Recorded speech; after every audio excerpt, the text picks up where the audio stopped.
Oh, there's always something. And we are live. Hello, everyone. Welcome to the pre-show. For the next 10 minutes or so, you get to stare at the back of my head. This is the pre-show for the 220-1002 A+ study group. If you are watching this on a replay, you can fast forward about 10 minutes, and you'll actually have something to watch other than me going through checks of my cameras. See? You will eventually see this part. It's not going to be this the whole time. But this is me kind of getting things ready, making sure we're ready to go, saying hi to the chat room. In fact, let's put something in the chat room. The 220-1002 A+ study group. And we'll put a link to the chat at http://www.professormesser.com/live. That way, everyone knows. We'll put it into the regular chat as well. If you are watching this on YouTube, you'll notice there isn't a chat there. You can, of course, come over to the website to join us in the chat at professormesser.com/live. That will get you there. There'll also be a link at the top of the page in about 5 minutes. That will get you there as well. You just can't miss it. You just cannot miss it. Let's check our analytics. Google says we are fine over on the YouTube side. Folks are joining. Hi, everybody. Thanks for being here. Let's get presentations ready to go. That looks pretty good. Hello, Michigan. Michigan's in the chat room. Michigan's first one. DC was here early. We got here with DC. Now Michigan's here. The northern part of the United States is checking in. What's happening here in the South? What happened? What happened there? I can figure out the West. The West is just kind of getting going. Things are not quite right. And Europe should be here already. Should be definitely ready to go. That's fine with me. We've got all 220-1002 content today. It's all questions and answers from that second A+ exam. If you weren't here 2 days ago, we did the 1001 live stream study group. You can always go back and watch the replay on the website. What are all these cables? I try to hide all this stuff. I have to clean this entire desk before any of this starts. And now I've got all these cables just kind of jumbled under this mess. Oh, it's my headset. It's a charging cable. See, all of this is supposed to be out of sight. So you see that I have just this meticulous, amazing, that's right, I have this amazing cable management. It's just hidden behind stuff. It's the broadcast version of throwing everything under the bed so that nobody sees it. Hello, Texas. Honduras is here. Miami, hola, ¿cómo está? We've got another hour of Q&A, and then we'll do an hour of call-in shows. So people doing that. Some IT people have clean desks. New Orleans is here. Nolans has checked in. We're here. I don't know that I had the cleanest desk when I worked in IT in a corporation and had a desk. I don't know that mine was the cleanest. But most of what I did, for the most part of my career, I guess I didn't have a desk. It was all travel. It was me. I was maybe here once a week. One day a week, I might be at home. Half the day a week, I might be at a home office. And then the rest of the time, I was traveling. So I didn't have a desk. My desk was my computer bag. My desk is whatever desk I ended up with at the end of the day in whatever hotel I was in. That was my desk. Florida's here, thankfully. Welcome, Florida. Thank you for being here. We've got another 5-6 minutes or so to go. I've got 5 minutes and 45 seconds to go. I've already checked cameras. We're in pretty good shape there. California's here. England has checked in. Welcome. This is a good chance to maybe start this up. Have this going. Play that. Presentation's ready to go. That is my presentation. It's on this. And whenever I use this to see what the next slide is going to be, so I can click and it goes to the next slide, and that's what you see. And it clicks and it goes to the next slide, and that's what you see. So that's what's going on there. That's why we have these things. This is just sort of off to the side. This is going to be running our phone lines in the second hour. So it's important that I have that there. But most of what I'm seeing is in front of me. so that I'm not turning all the way around ignoring you. Hello, Canada. We're going to see you shortly. End of the month, we'll be in Canada. We're doing Vancouver 1 week, and then a couple weeks later going to Hamilton. So we'll see you folks up there. Looking forward to that. Washington State or Washington State, depending on, we'll see how that is. We've got some good Q&A. Ireland is here. Welcome. Thanks for being here.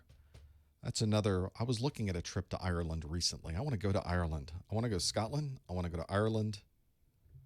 I want to go to the country of Ireland. There's, we got that one out. So we've got, I wonder if the clock that I have in front of me here is good. Yeah, it's pretty good. 4 minutes to go, everyone. Have I ever learned anything in IT that I also used in my everyday life other than tweaking my PC's electrical work, etc.? Yes, many, many things in IT that I used in my everyday life. Negotiations are one of those that I used in everyday life after doing IT. Learning to listen and not talk, I learned from IT. It's amazing what you learn when you don't say anything. It's remarkable how people react when you don't say anything. Hello, Toronto. More Canada checking in. Welcome. Arizona is here. Glad to have you here. It's nice in Arizona right now, isn't it? There's, my marketing manager, Lori, just made a trip through Arizona. She will be listening into this to do the timestamps later on today or tomorrow. Florida again, welcome. Nice to have you here as well. It's nice to have anybody here. This is the real challenge when you get into a study group. Will anyone really, really be there? Well, there's, for the folks in Arizona, there is that oppression that is coming. We all know it's coming, right? We all know that it's on its way. It won't be long. It's kind of that way in Florida right now. It's in the 90s. It's humid. We get to soak in it a while. LA, checking in. Welcome. Need to get back out to LA shortly. Need to go back out there and have a vacation. Reno is here. Good. West Coast is waking up. I have been awake for a while.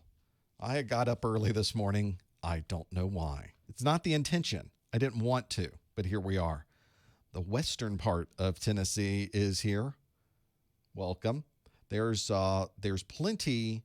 Whenever I start going into figuring out when I should get up, what I should do, I just kind of let it happen. I work at home, so I can get up and do things as I need to do them. This morning we were up.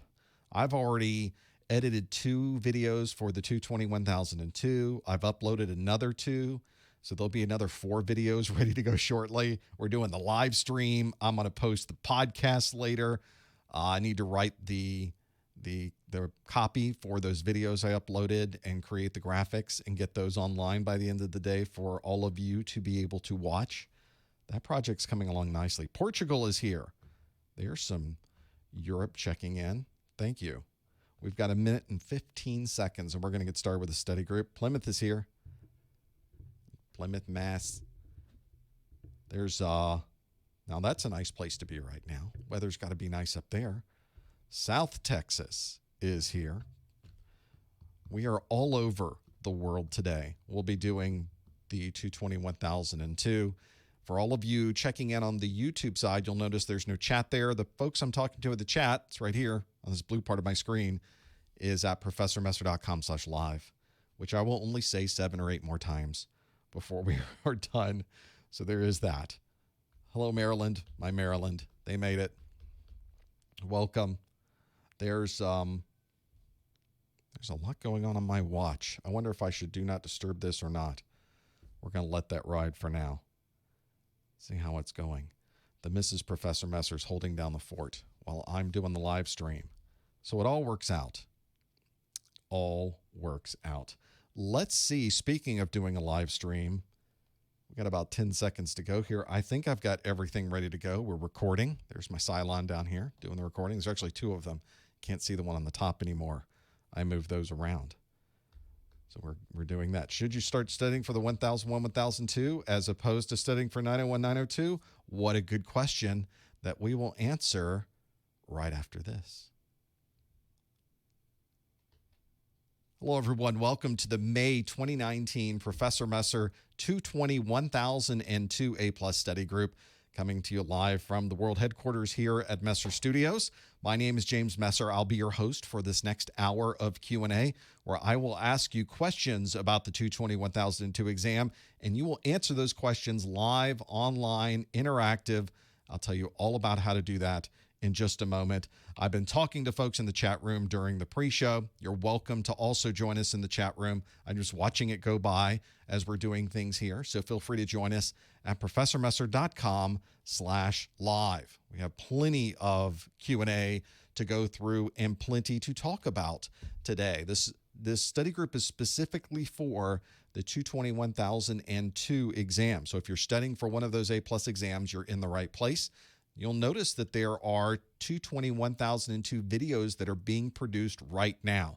And there, as I mentioned in the pre-show, I put 4 videos online earlier in the week. There's another 4 that I have finished editing that are ready to go live that I'm hoping to be able to make live today. If you want to know instantly when those videos are available, you simply go to professormesser.com/YouTube, subscribe to my YouTube channel, click the bell so you're notified, and it just happens automatically for you.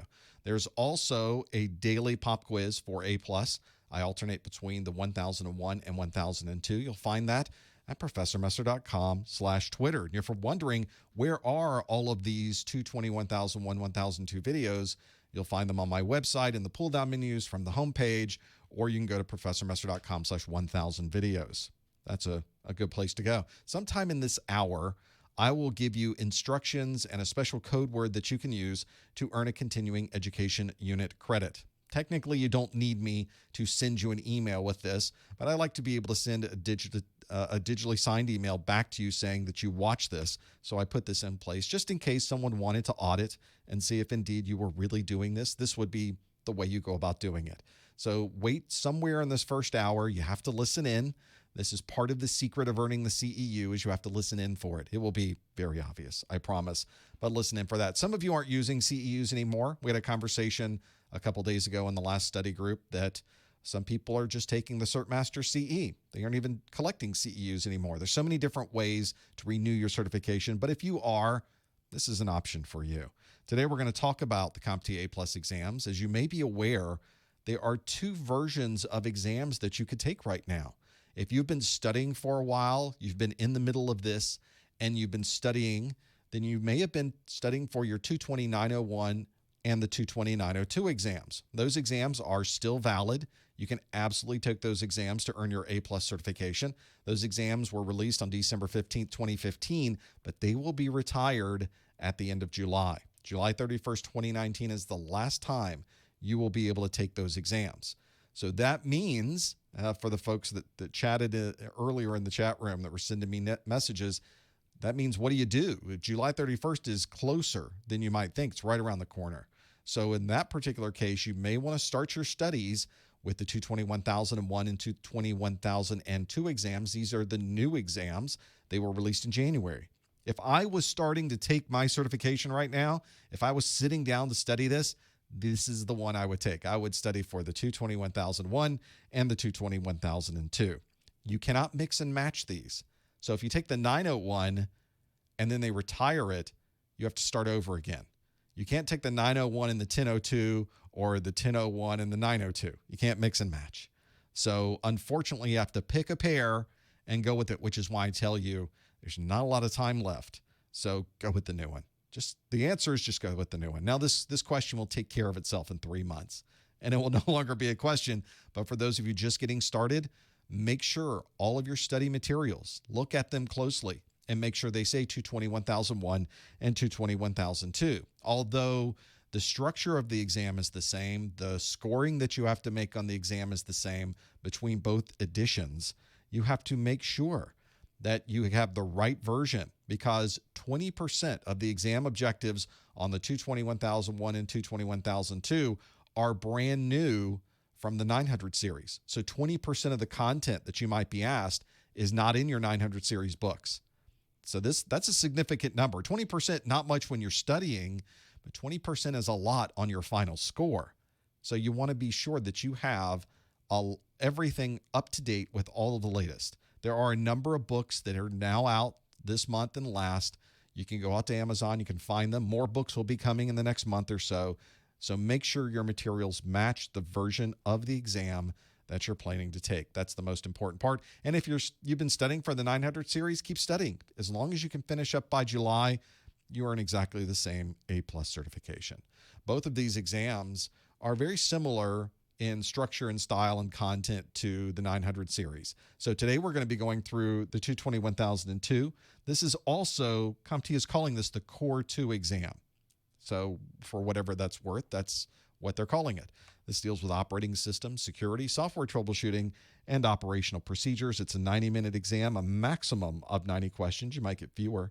And the passing score is 700 on a scale from 100 to 900. So we're going to talk all about 220-1002 today. If you were going to go through questions, that's what they'll be about. This study group, by the way, is available for video replay on my website. You can go to ProfessorMesser.com and see every video replay of every study group I have ever done. You can go back the last 3 or 4 months for the 1000 series and 3 years going back for the 900 series. So if you're still studying, those might be good resources for you. I also have audio-only version of these study groups available for replay. They're in podcast form. You can find out about those at ProfessorMesser.com /podcast. And of course, I have all of my study groups, not just A+, but Network Plus and Security Plus are available there. You can subscribe with your podcast app, or you can listen live on that page, stream it right there without having to do a lot of those podcasty things. That may be too much for you. I like having that podcast functionality. I can subscribe to the podcast, and then whenever I post it, it's automatically downloaded to your device. So no matter where you are, you can turn on your podcast app, hit play, and you're listening to the latest study group, which is kind of nice. For those of you that have gone out to YouTube to watch the video replays of the study group, you'll notice that the video description page on YouTube has an extensive breakdown minute by minute of everything we're doing. The timestamps are extensive on the YouTube video description page. This is all thanks to my marketing manager, Lori, who has to listen to me talk for these 2 hours. And she puts in exactly the timestamp that things happen. So if you're trying to go back and trying to figure out what time does this start, when was the first question, when was the last question, somebody called in asking this thing and I need to find it again, she even summarizes the questions here. What could be better than this? You can find that on the youtube.com playlist for the study groups, and it's just in the video description. Very easy to click and find those things. Thank you, Lori. Everybody thanks you for that, by the way. It's a fantastic thing to have if you're trying to find that information. There is also information you're going to need to find today. And here's how you're going to answer questions on this set of Q&A that we're going to do today. Pop open a new browser window, go to ProfessorMesser.com /QA, and you'll be at a question immediately. You'll just open up the new browser window to this question. There's also an app you can download. This is the Socrative Student app. That's the one you want. And the Socrative Student app will ask you for a room name. That room name is Professor Messer, all one word, ProfessorMesser. So make sure you're familiar with the app if you're using it. I think most people are popping open a new browser window and going into it that way. And if you do that, there will be a question waiting for you. This is actually a question from last month. So some of you may recall this question, and you'll see the question asks you, which control panel applet can be used to manage usernames and passwords? Well, which control applet can be used to manage usernames and passwords? You have some options available to you. The options are Credential Manager, Keychain, System, Authentication Center, and App Locker. Which one of those is it? Is it Credential Manager, Keychain, System, Authentication Center, or App Locker? And as you can see, I can see this in real time. As you're answering the question, these things are posting here to the screen, and we can see exactly what it is that you are working on. You may not even realize this capability is here, but there is an applet in the control panel that allows you to manage all of the credentials that you're using on your system, not just for websites, but also other Windows locations. You'll find that under the Credential Manager. This is also a place where certificates can be stored and referenced. So if somebody's storing certificates to verify this particular piece of hardware that you're using, that's a good place to go as well. So Credential Manager is the right answer in this particular case. And 69% of you, 70% or so, said yes, Credential Manager, that's exactly what it should be.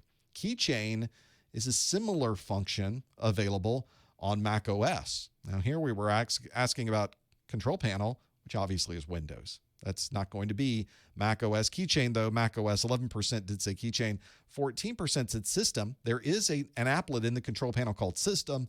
That's primarily used to be able to see the overall configuration of the system, be able to change what workgroup or domain you belong to, or home group in many cases with certain versions of Windows.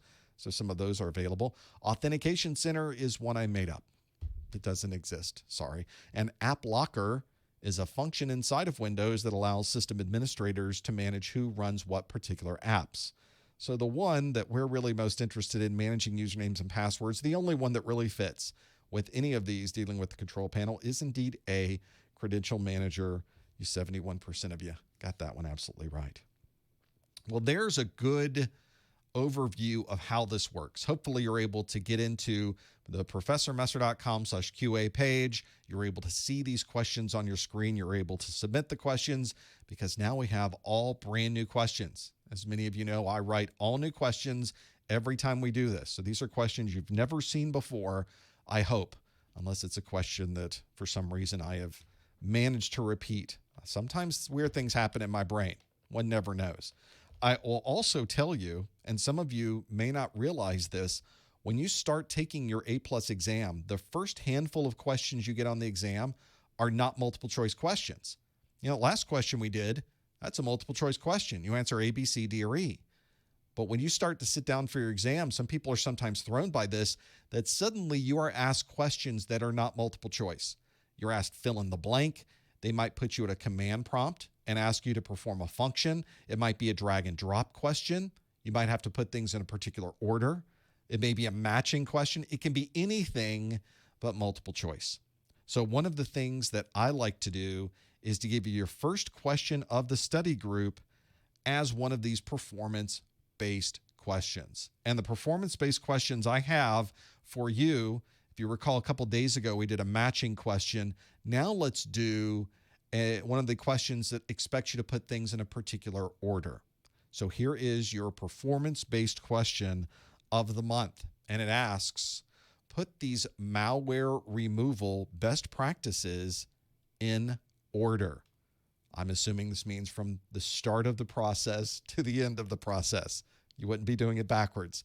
So what is the malware removal best practice? And I, of course, have 7 different things listed here. You're going to use all 7, and you're going to put them in the right order. The first answer A is disable system restore. Answer B is enable system restore. Answer C is remediate. Answer D is schedule scans and run updates. Answer E is quarantine infected systems. Answer F is identify malware symptoms. And answer G is educate the end user. So what are we going to do here? This is a list of things we have to put in order to be able to do this. Let's see if you happen to know what this order is. So we have a malware removal best practice. Now, for those of you that know me, none of this has anything to do with malware removal. You know, malware removal is you completely delete everything and you start over. That is malware removal in my book. But for some people, there may be a situation where you have to try to first remove the malware, so perhaps then you can perhaps do a backup before you nuke the entire system. Let's put it in context, shall we? So let's step through these again. For those of you listening in on the podcast, we have 7 different options. They are disable system restore, enable system restore, remediate, schedule scans and run updates, quarantine infected systems, identify malware symptoms, and educate the end user. Those are the things you need to put in the proper order.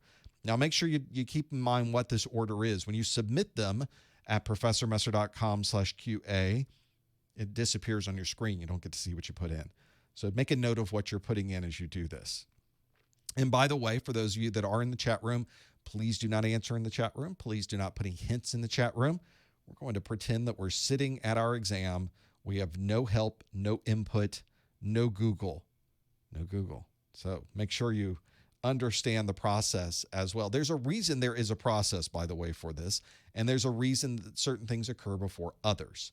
So this is the one where you will have to submit. A number of you are trying to go through this and think, what are the options? How should I put these in a different order? And we're starting to see the answers come in. A lot of you are very good at finding these things and being able to know these things are happening. Well done.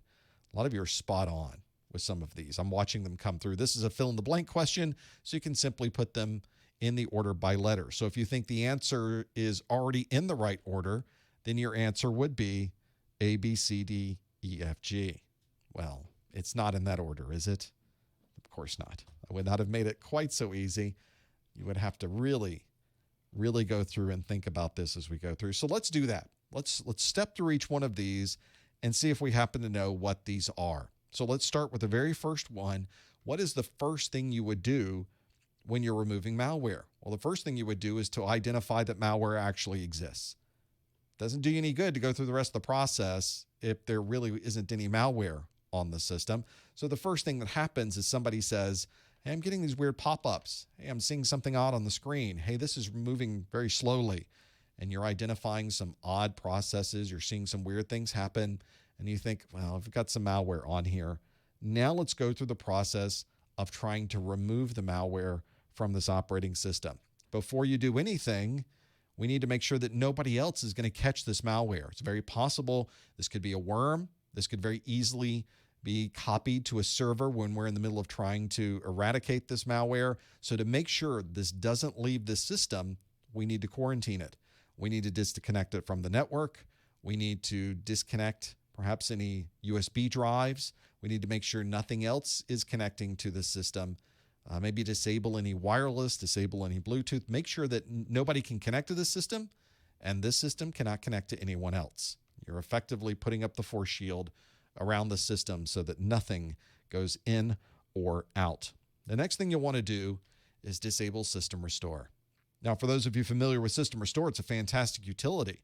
If you mess up a configuration on your computer, you can simply go back in time, choose a previous restore point, click a button, and your system reboots to that configuration back in time. It's fantastic.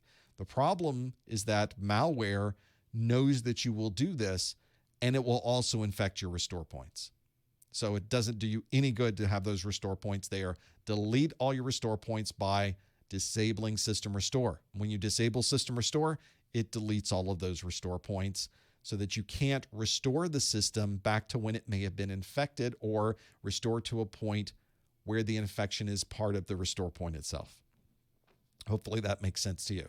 Now that you have done that, we're ready to start fixing things, and we need to begin the remediation process. This is when we will do the actual removal. There are a number of tools that you can use to do this. There are third-party tools. There are Microsoft-based tools. Maybe you know where the executable is and you can delete it manually. Maybe you know what the registry entries are and you can delete them. Maybe you've done some research on the malware and they've given you a manual process, or they've given you an executable you can use to remove it. Whatever you're doing, this is the point where you actually attempt to remove the malware from the system. This is the point, by the way, that is the part that I tell people you never know if you get it all. There's no 100% way to know if you are actually able to 100% remove that malware, which is why my default is not to do any of these things and delete the whole thing and reload. But that's another conversation, isn't it, for another time. The next thing you should do is now schedule some scans of your antivirus. Make sure that it is downloading all of the latest signatures.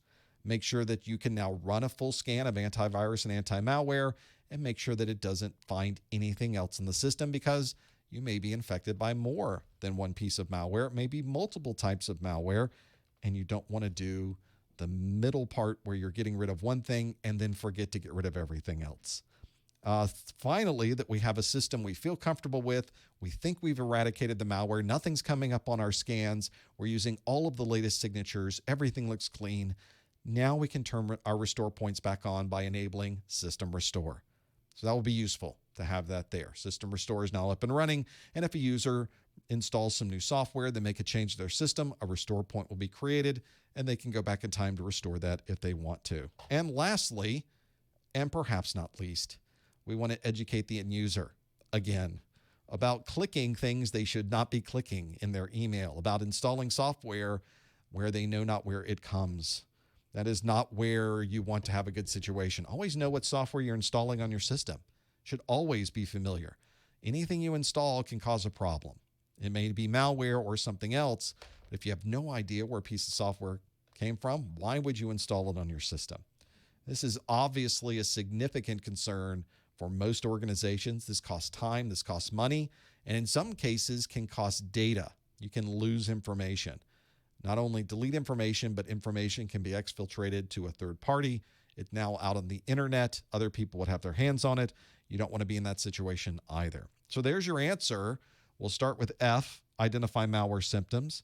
Then E, quarantine the infected system. A, disable system restore. C, remediate.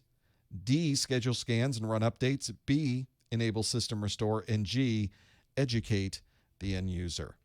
So this is one where hopefully you can get through this process. Hopefully it was able to eradicate 100% of this malware. Hopefully nothing was missed. And now we can continue with what we're doing. If you talk to security professionals out in the world, the process they use is exactly the one I told you. They make sure the user's data has been backed up. Data files don't contain malware, generally speaking. Data files don't contain viruses. It's executables that have the viruses and the malware in them. And I realize there are exceptions to that particular rule, but we're talking broadly here. So what they will do is make sure the user's data is backed up or that the user's data is indeed on a network drive, and they just delete everything on the system. The whole partition's gone, and they simply re-image the system. It's actually faster to re-image than it is to go through these 7 steps. Maybe these 6 steps, the 7th step is educating the end user that you would have to do anyway. So make sure that you know the process for your particular organization and what the preferences are. Or as AJ says in the chat room, just buy a new computer. Maybe that's extreme. Maybe that's not exactly the place you should go. Don't light it on fire. This can be fixed. You just need to know the right process to go through. Malware removal, that's a good performance-based question. Putting things in a particular order from highest to lowest, from fastest to slowest, or start at the beginning and tell us how to get to the end. That's a great way to do it as well. Let's do some, get away from performance-based questions. Let's do some multiple choice-based questions. Let's do our first multiple choice question of the day. Our first question, it's a long one. These are questions very similar to the exam. So hopefully this will be something that can prepare you for the type of wordy questions you would get on the exam. The question asks, a system administrator is copying a large data file to a remote location with a satellite network connection. This connection is a low bandwidth link and often loses connectivity due to weather. Which of the following tools would be the best choice for copying this file? Would it be RoboCopy, Copy, Sync, RCopy, and Xcopy?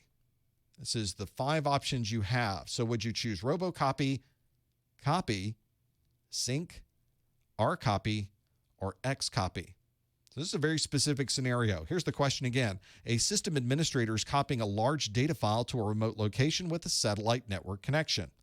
This connection is a low bandwidth link and often loses connectivity due to weather. Which of the following tools would be the best choice for copying this data file? This problem with this satellite connection, that's the good and bad with satellite connectivity, of course, is that you can put up an internet connection in the middle of nowhere.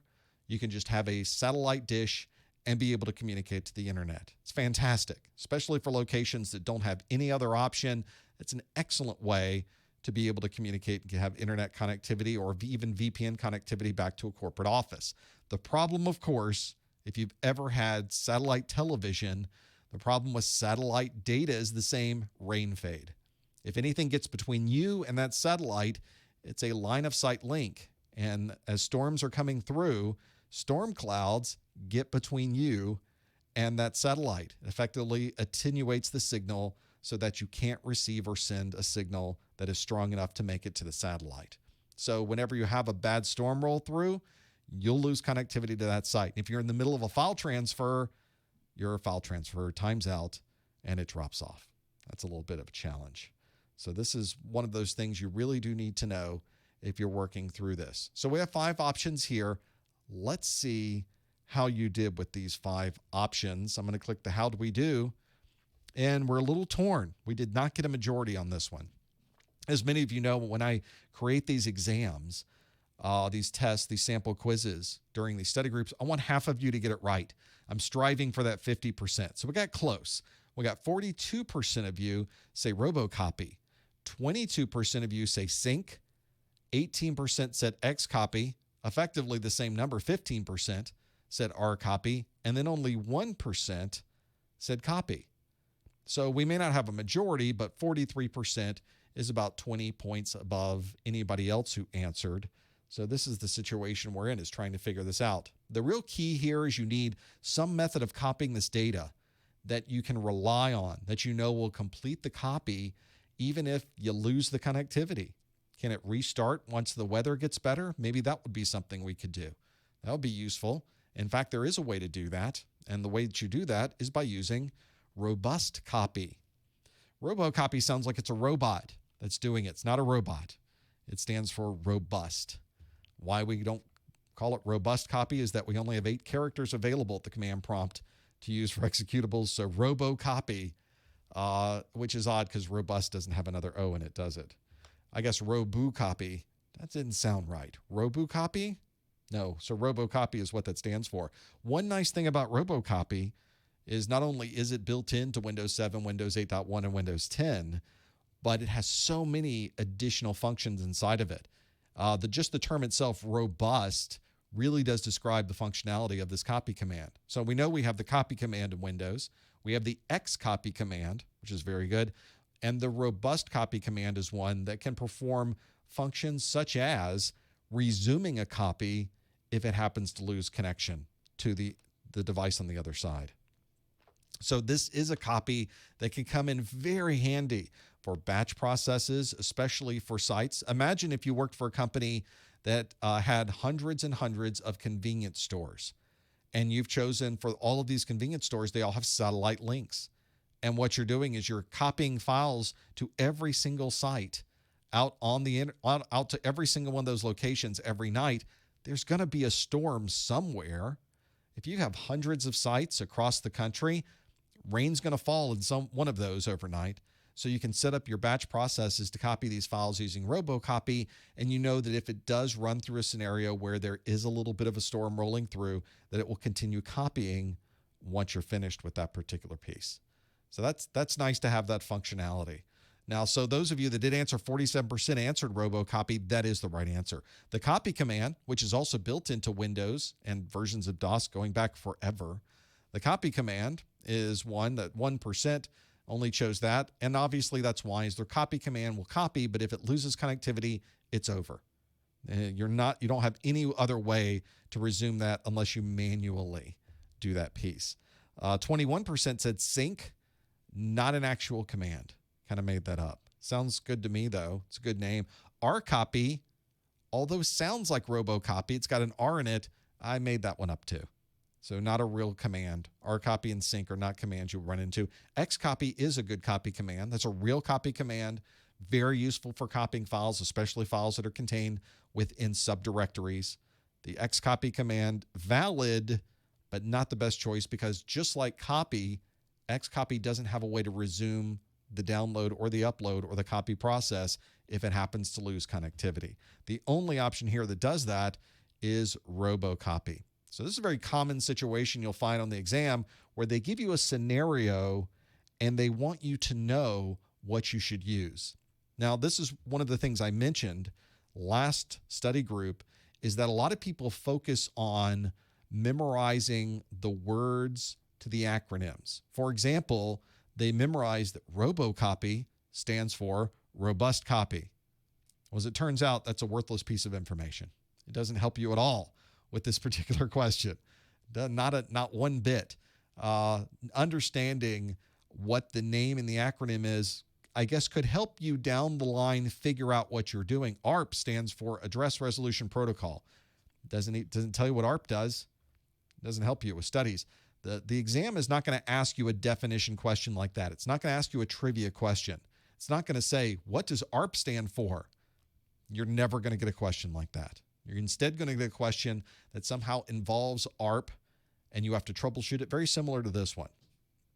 So this one is related to the command line. For those of you wondering, this is in fact from the 221002 exam. The video in section 1.4 is for Microsoft command line tools, where I not only show you what these commands are doing, we demonstrate them. So if you wanted to do your own command line labs yourself, you could follow along with the videos, try your own files, and use them that way on your Windows machine. So it's all available. You can go back and watch that video at any time. So that can be useful. This is a tool that's very useful for satellite, but of course, you can use this command for any copy that you might do. In fact, in the video, we're not over satellite link. I'm simply copying between two Windows devices. So it's one way you can use the robocopy command. So 49% of you, almost to 50, got that one right with robocopy. Let's do another question, shall we? I've got another one here for you. This question asks this particular question that says, as I click install, as I'm trying to bring it up on my screen, the web server of a subsidiary was recently compromised by an attacker. The attacker used a previously unknown exploit to gain access to the system. Which of the following would best describe this attack? Is this brute force, social engineering, 0-day, man in the middle, or denial of service? Those are your 5 options. That's your scenario. The web server of a subsidiary was recently compromised by an attacker. The attacker used a previously unknown exploit to gain access to the system.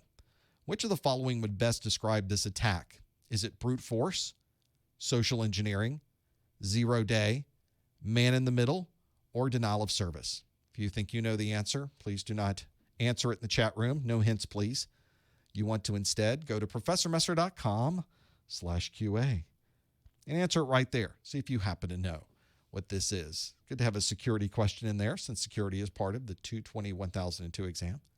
Have those there. A question in the chat room about the previous question, which is, what port does robocopy use?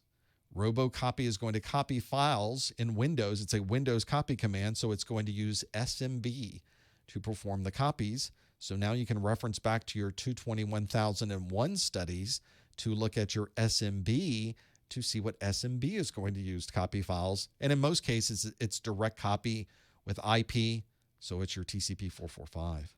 It's one that makes it easy to find, and it'll be called SMB as it's sending those files back and forth. Those are the protocols used by Windows to be able to transfer files, share files, perform file functions, and printing. We're always in printing to have that there. It'd be useful to have that. Let's see how we're doing with this one. A number of you are Googling. Don't Google. Stop Googling the question. You won't find these questions anyway, because I make them every week. These are brand new questions that nobody's ever seen anywhere. Make them out of the air. So you won't find them in the Google. You won't be able to. I don't redo any questions. Maybe I should. Maybe I should start redoing questions. Then you'd be able to find them easier. That's not how it works. Let's see how we did with this one, though. We've got 60% that say 0-day. 20% say brute force. Quite a drop-off for that number 2 of brute force. A tie for third at 9% apiece was social engineering and man in the middle. And only 3% say denial of service. Those are the things you run into is trying to figure out the qualification of what type of exploit is this? What type of attack did come in and cause this particular problem?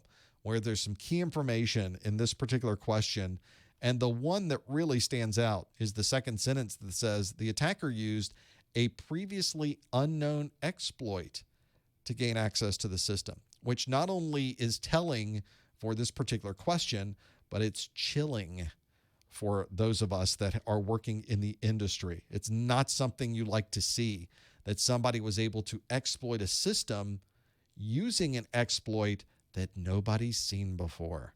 That's not a good situation to be in. That's a 0-day attack. There are vulnerabilities in operating systems, applications that are on your system right now. There are. Every operating system has multiple vulnerabilities. Every application, multiple vulnerabilities. We just haven't found them yet. So this is the challenge, is that these vulnerabilities are sitting on these operating systems waiting for someone to find them. And the attackers, all the bad guys, are working desperately to find these vulnerabilities so that they can take advantage of them. And if they try to use those attacks when nobody else has found them, we call that a zero-day attack, which means that we now have to work right now to find a way to prevent this vulnerability that up to this point has previously been unknown. Most of the time, the good guys will find these vulnerabilities.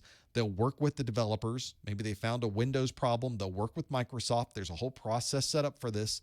Tell Microsoft, guys, I found this bug. It's allowing me access. Here's how I did it. Here's the type of vulnerability it is. And then at the end of the month, Microsoft comes out with their monthly updates with all of their security patches, and those security patches are sent out to all these systems.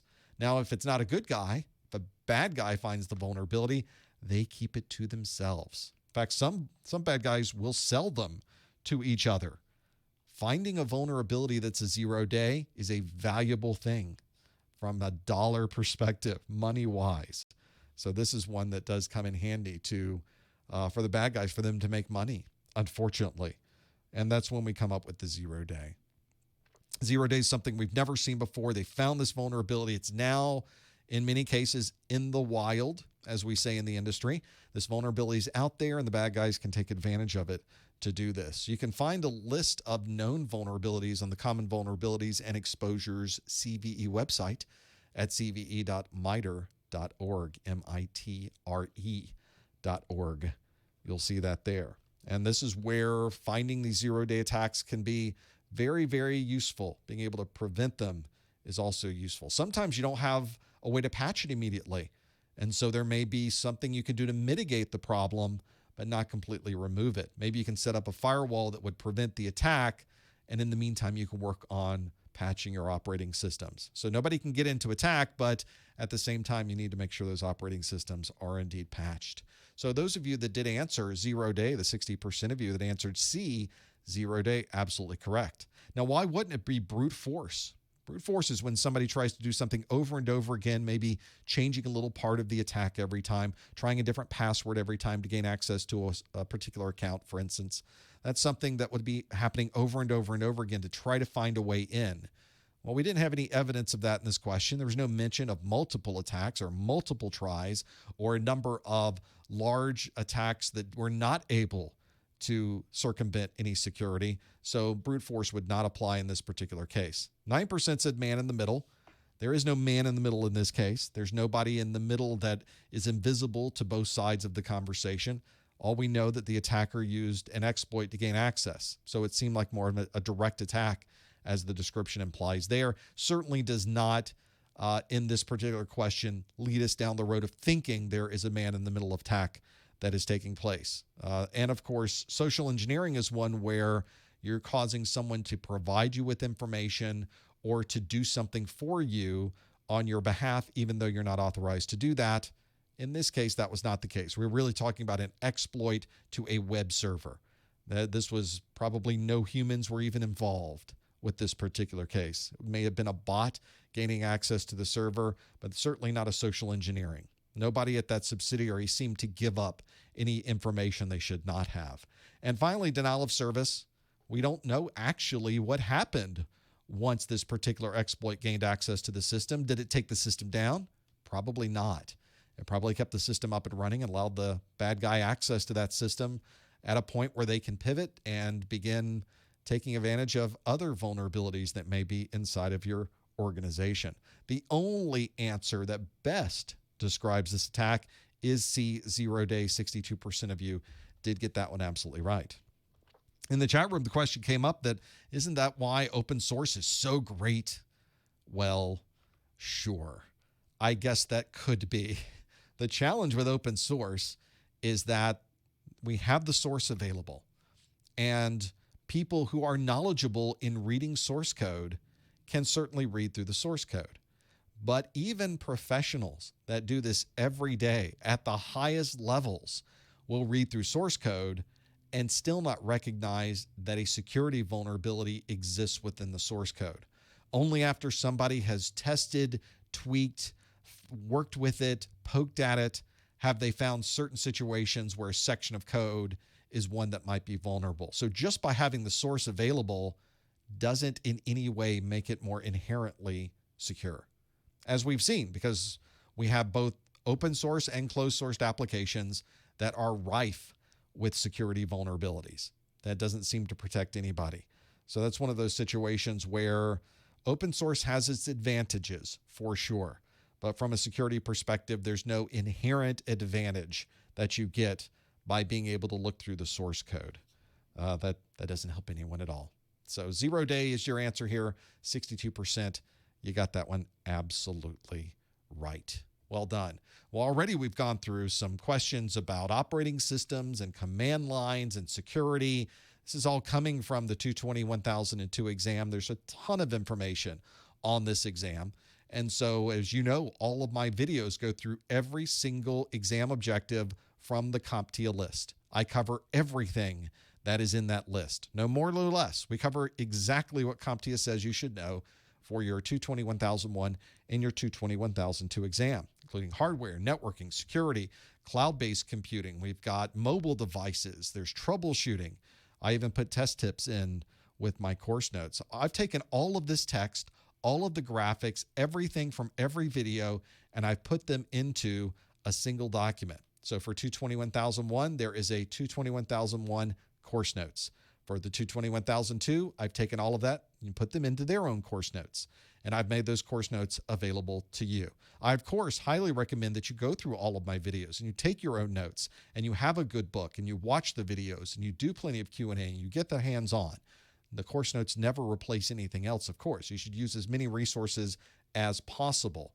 But not all of you have time to go through every single video, and not all of you have the ability to write down all of these notes, keep them in a place. There's just not enough time in the day for many of us.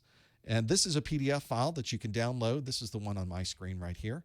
The 220-1002 course notes, over 50 pages of notes. I go through every single video, all the upgrade functions for Windows 7, 8.1, and 10, all of the hardware requirements done by each individual video. All the graphics are in here. All of the text is in here. All of the charts are in here. Everything is in here to be able to see it. There's, in fact, I better bring this up, or this was something Mrs. Professor Messer said, well, you've got the digital version. Why not make a physical edition? So there's a physical edition of the course notes as well, full color. It's exactly the same information as the digital edition. This is nothing new. You still got the 51, 52 pages worth of content in the book, but it's an actual dead tree book. It's paper that you can take with you, and it's one that hopefully can help you study. If you do get the physical version, I ship it to you, and if you do buy that, I give you the digital version for free so that you can immediately download it and start working with those as well. These will actually, I hope, help you with your studies, but it's also a way to help support the site. A number of you have been nice enough to send me emails and say, you're making all this videos and all this content available for free. Can we contribute to the site? Well, I don't take any contributions, but I do want to give you something in return for your hard-earned dollar, and hopefully this is something that can help you. So for $20 each, you can get one of these course notes. You can find them at professormesser.com/1000notes, and you can have a look at those. Hopefully this will be something that can help you too. And by buying it, you're helping keep all of this running here as well. Keep the lights on. So thank you so much for your support with those. We do appreciate it. If you have questions about those or anything else, you can always hit the Contact Us link at the top of the website. Send me a note. I'll be glad to answer any questions that you might have. Let's do some more questions here from the study group. We've got plenty more questions here, so let's do another one. I've got one here. Let's change it on your side with the front end. So now you can see the question asks, a system administrator has identified malware on a workstation and has quarantined the device from the rest of the systems. Which of the following would be the best next step for removing this malware? This is a very interesting question for a number of reasons. And you may be wondering, wait, this sounds awfully familiar. So this is, I'm putting this in here intentionally, first to see if you might remember some of this information. And secondly, I want to make a point with this particular question and talk about strategies for test taking. So here's our question: that a system administrator has identified malware on a workstation and has quarantined the device from the rest of the systems. Which of the following would be the best next step for removing this malware? Would it be run a malware scan? Would it be educate the end user? Would it be update antivirus and anti-malware signatures? Would it be boot to safe mode? Or would it be disable system restore? Which one of those would be the best next step for removing malware? If you think you know the answer, do not answer in the chat room. Do not put hints in the chat room. We're going to see how well we do. This is my own little test to see how well we do with this. Hopefully we do well with this. If you think you do know the answer, go to professormesser.com/QA. Now, I realize if you're watching this on the replay, you may have noticed professormesser.com/QA doesn't work. There's nothing there for you. You have to be here live to be able to answer live. So you may want to check professormesser.com/calendar and see when the next live event is going to be. We would love to have you here live to be able to answer these. This question sounds awfully, awfully familiar, doesn't it? And I know a number of you are thinking, I absolutely know what this is. And another number of you are banging their heads against the desk right now because this looks awfully familiar to you. This was done intentionally because this is something that happens on your exam. And we're going to talk about what happens here on your exam in just a moment. It certainly speaks to some of the things that we are going to go through when we sit down to take the actual certification. Let's see how we did with this one. We're going to jump right to the answers. 65% of us said disable system restore. So we did hit the 50%, but we did not hit the 100% that I was hoping for on this particular question. We have a three-way tie for second for update antivirus and anti-malware signatures, boot to safe mode, and run a malware scan. And then 4% of you said educate the end user. So this, as you may recall from our very first question of the study group, really technically our second question, but our performance-based question of the month was one where we had to put in order all of the malware best practices, anti-malware best practices for being able to do that. So this is one where you really do run into a challenge when walking through these exams that some of this information could overlap. Not really a challenge, it's kind of an advantage. And that's why I give the tip often in my study groups that if you start the exam, the first set of questions you get are the performance-based questions. And it could be argued these are involved questions in some cases. There's a lot to read through. You have to drag and drop, or it's a command prompt. It's not a multiple choice. It's somewhat more involved than a simple multiple choice question. My strategy with those is to jump over them. Unlike other manufacturers' certification exams, the CompTIA exams allow you to go to any question on the exam at any time. You could jump all the way to the end. You could jump all the way to the beginning. You can jump anywhere to be able to do this, which is, by the way, you don't get that on other exams. If you take for instance, a Cisco exam, you go to the first question, you answer it. When you hit submit for that first question, it goes to the second question, and that's it. You can't go back. You can't ever go back to another question, and you can't jump forward. You have to answer the question that's in front of you. CompTIA is not like that. You can jump all over the place. So what I tell people is jump over the performance-based questions and start with the multiple choice. Read through all of the multiple choice questions, and what you will find is that a number of multiple choice questions contain similar content and information to what you will get in the performance-based questions. This very commonly happens. It's not a guarantee, of course, but here's a good example of it happening. This is a multiple choice question that speaks to exactly the same content we got in our performance-based question, except it's asked in a little bit of a different way. But now once you go through these multiple choice, it might jog your memory, make you more familiar with the content. You can think a little bit better. And when you go back to the performance-based questions, it's top of mind. and it might help you a bit with answering some of those performance-based questions. Let's look at the answer on this one, though, because this one asked about identifying malware on a workstation.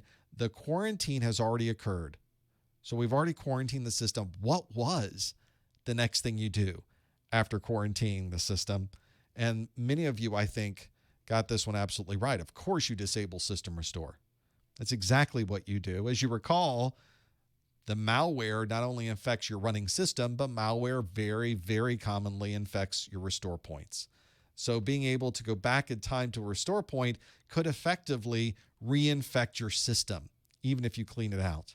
So instead of having someone accidentally use system restore and infect their system, you just disable it and it deletes all of your restore points.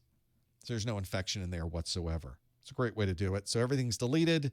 You now know if you clean off the system that someone can't accidentally restore the virus to their computer, which unfortunately can absolutely happen. That is the next most common step, best practice for being able to do this.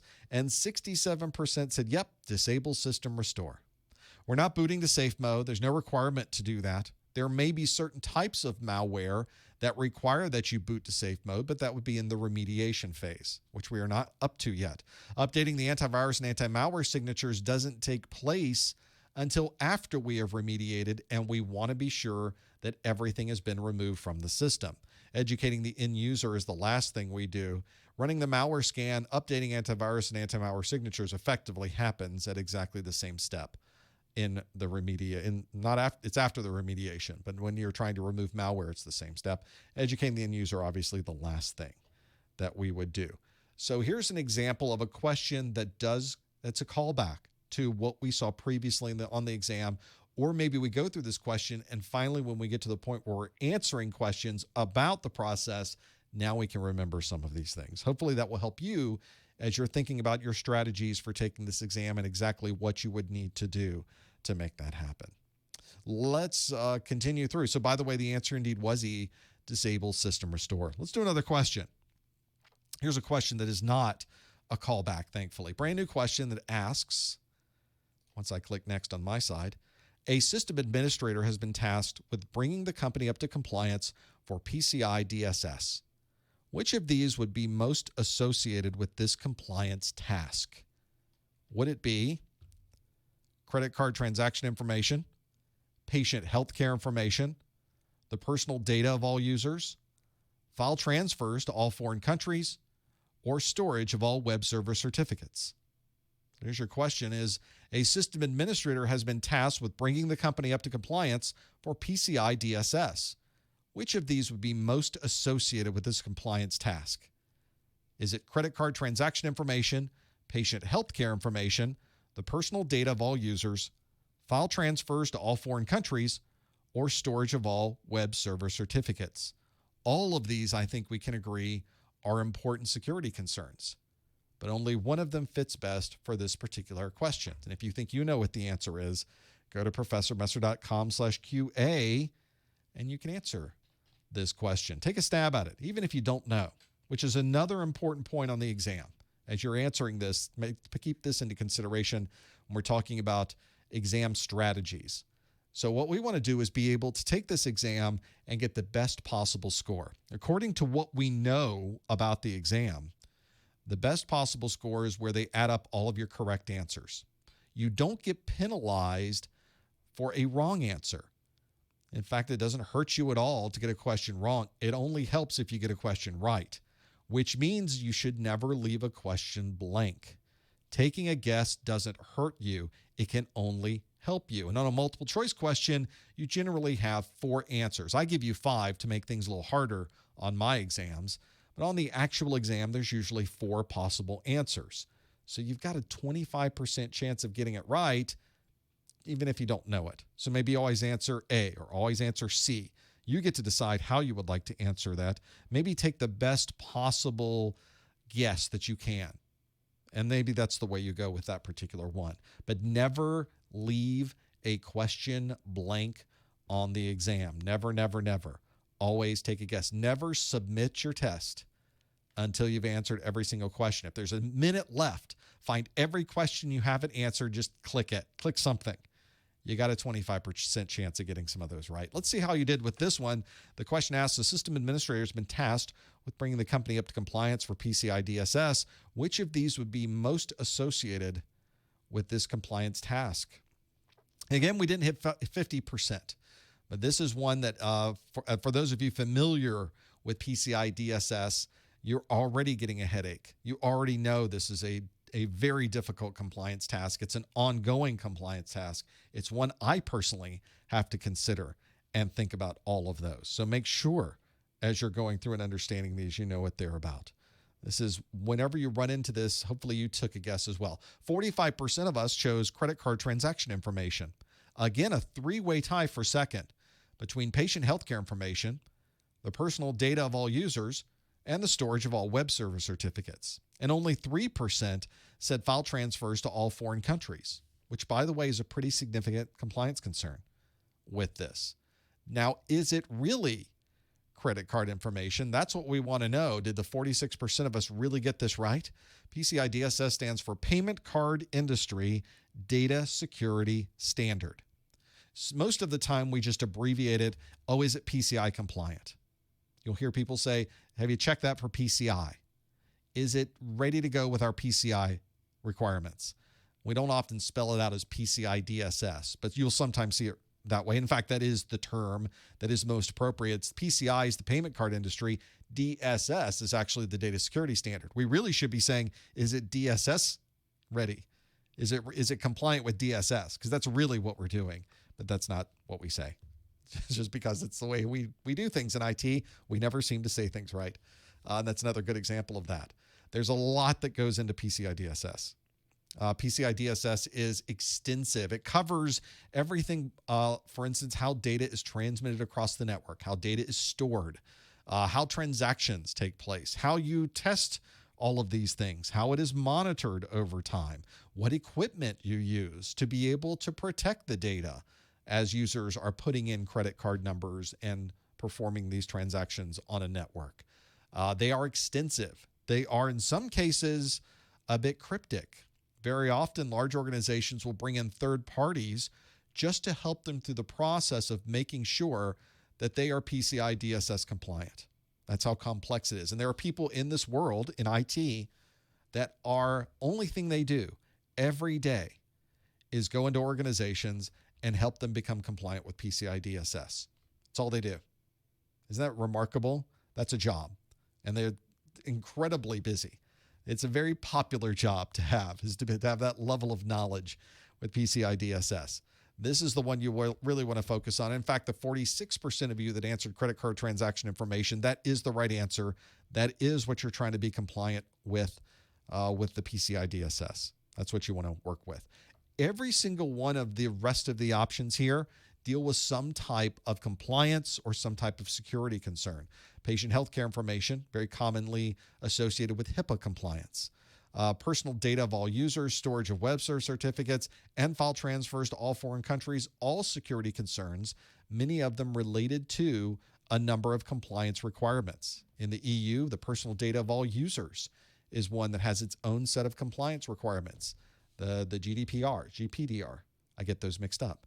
But that is one where in the EU, there are very specific compliance requirements for how people that manage websites keep people's data secure and how users are able to manage the data that people have.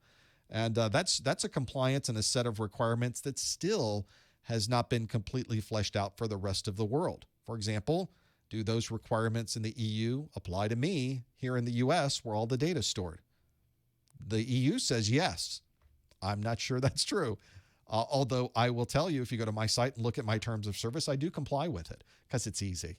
For me, it's an easy one to comply with. So yes, I do comply with all of that. I want your data to be secure. I want your credit card transactions to be safe, which is why on my site, I don't take your credit card transaction. If you're purchasing those course notes we talked about earlier, whenever you want to pay for it, it actually is bringing up a link directly to the credit card provider. That credit card transaction provider, in my case, is usually Stripe or PayPal. and they're handling the transaction. Your credit card numbers never come to my site. I don't have a way to see them. I don't want to see them. I don't store them because I can't. I don't see them. So that's one of those things that I prefer it that way. I built it so that you talk directly to the people that are performing the credit card transaction. What could be more secure? It's over an encrypted channel. I'm not even in the middle of it. I don't want to see it. La, la, la, la, la. It's better that I don't. People send me emails all the time saying, please remove all of my credit card information. I say, it was already done before you asked. I never took your credit card information, nor do I want it. So I technically don't have to comply with PCI DSS because I don't take your credit card data. So it's kind of nice. Are there PCI DSS certificates? I'm assuming you mean this type of certification, like getting certified in PCI DSS. There must be. Certainly, there must be. That's a whole world of compliance and certification I'm happy not to have been involved with. Only at the very outside tertiary level, certainly at the level that someone would need to who accepts credit cards like me, but it's one of those where, fortunately, I have no idea. I'm sure there's got to be some, right? That's how this industry works for doing this whole setup and making sure it's ready to go. Hopefully you answered A, credit card transaction information. 49% of you did get that one absolutely right. And if you are watching this study group for continuing education credit, you can earn one really just by telling people that you were here, but you can prove it by sending me a message, and here's how you would do it. You must follow these instructions to earn the email from me. You go to the top or the bottom of the Professor Messer website. There's a Contact Us link. It's really contact me. It's really coming to me and into my inbox. In that particular page that pops up, it will ask you for your name, your email address. Make sure those are correct because I will call you by name and I will send it to your email address. So if one of those is wrong, your certificate from me will be incorrect. It also has a subject line you can put there. And in that subject line, it helps me a lot if you say that this is the May 2019 221,002 A+ study group. And the super secret code word is nice if it's in that subject line as well, which is PCI DSS. That's your super secret code word of the month. You could also put it somewhere in the text of the email as long as it's obvious. It makes it easier for me to read through these things. That's great. Don't hide it in a sentence somewhere. Although that's interesting, it's difficult for me when I'm going through tens of these. Almost 100 usually come in. So it's nice to be able to quickly go through them and know that, oh, yep, you saw it. You can also put anything else in there you'd like as well. If you want to put a note to me, send me a message, anything you want me to know about, put that in there as well. I'm happy to see that. Tell me where you're from. Tell me where you live. I'd like to see that as well. It's interesting. Whatever you want to put in there, it's an opportunity to communicate with me because I read personally through all of these.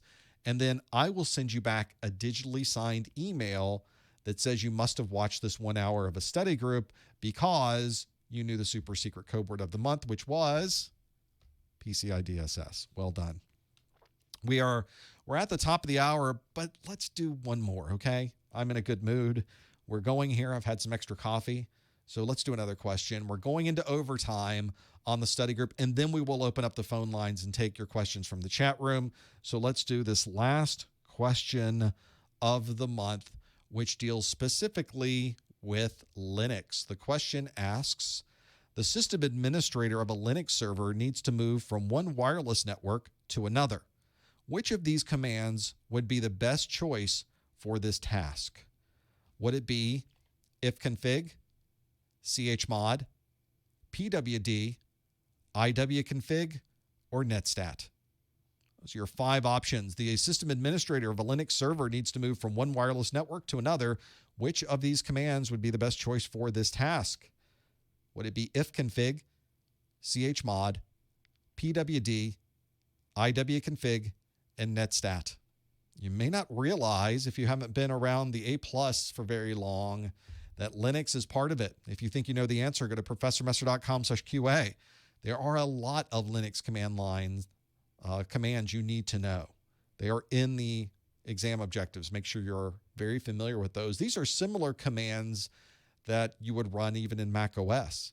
So if you know how to run these commands in Linux, you can run these commands in Mac OS as well. And some of these commands even overlap into Windows. So sometimes you get a triple threat. A single command might apply to multiple operating systems or all 3 that you need to know when you're earning the certification.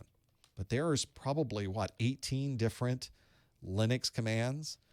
And of course, I've created a video where I demonstrate every single one of them so that you can demonstrate them yourself. Let's see how you're doing with this one. Stop Googling what you're doing with this. You want to go through and try to figure this one out on your own. For you Linux people, being able to do this. These Linux questions are good, not only because it gets you out of the mindset of Windows. It's certainly important for you to know because every organization's running Windows, every organization's running Linux, and these days most organizations also have a smattering, if not more, of Mac OS. So knowing Linux is really useful. And of course, CompTIA is the brand new Linux certification that is either available now or coming soon. I haven't looked lately. I've been a little busy with the 221002. How do we do on this one? Well, let's see. 54% of us say it's IWconfig. 19% of us say that it's ifconfig. 14% said chmod.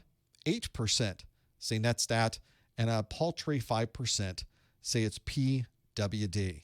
Well, that's not where we need to be able to understand the details of this. For those of you that have done anything with wireless on Linux, you're probably familiar with the IWconfig command. This allows you to view or change configurations on your wireless interface.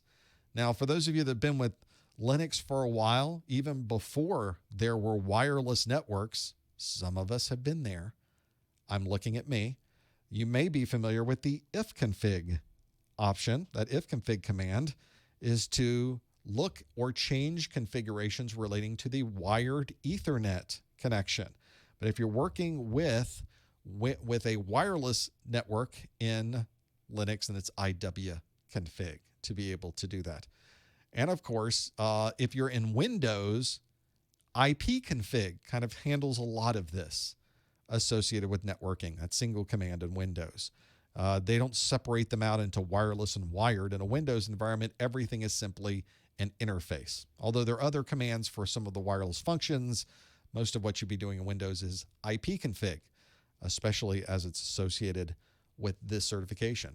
So IWconfig is indeed the right answer. 55% of you did choose D, IWconfig. Ifconfig is for the wired. chmod changes the mode of a particular file. That's changing some of the permissions associated with that file. pwd changes the password or prints the working directory. See, I almost did a passwd, which you have to know the difference on your certification command, which apparently I don't because I just told you the wrong thing. pwd is to print the working directory at the command line. And netstat can tell you a lot of information about who's connecting to your computer or who you're connecting to, among many, many other things. Routing tables are inside of that. Netstat's a fantastic command. And when you start to know the nuances of that, you're becoming quite the propeller head on the network side. And that's definitely not the right answer either. The only one that does apply here is IWconfig. That is the right answer. That is the one that you should have chosen. And 55% of you did a great job in choosing that. All of these questions, by the way, come directly from the CompTIA exam objectives. This is a comprehensive list of everything you need to know to pass your exam. People ask me all the time that I want to be able to know everything that they're going to ask me. Or they'll ask, what topics are the most important for me to know before I walk into the exam? Glad you asked. They're all listed for you in a single document that is free to download. Go to professormesser.com/objectives and you can do that. You can download them. They are all there, the huge checklist. Very, very useful to have that functionality. And you, of course, should be reading through there and know what those options are in the exam objectives. Make sure you get your hands on those. We do one of these study groups every month. Our next 221,001 and 2002 study groups will be on June 11th and June 13th. As a programming note, as they say on television, you'll notice that it's a little different than most months. Usually it's the first Tuesday and Thursday of the month.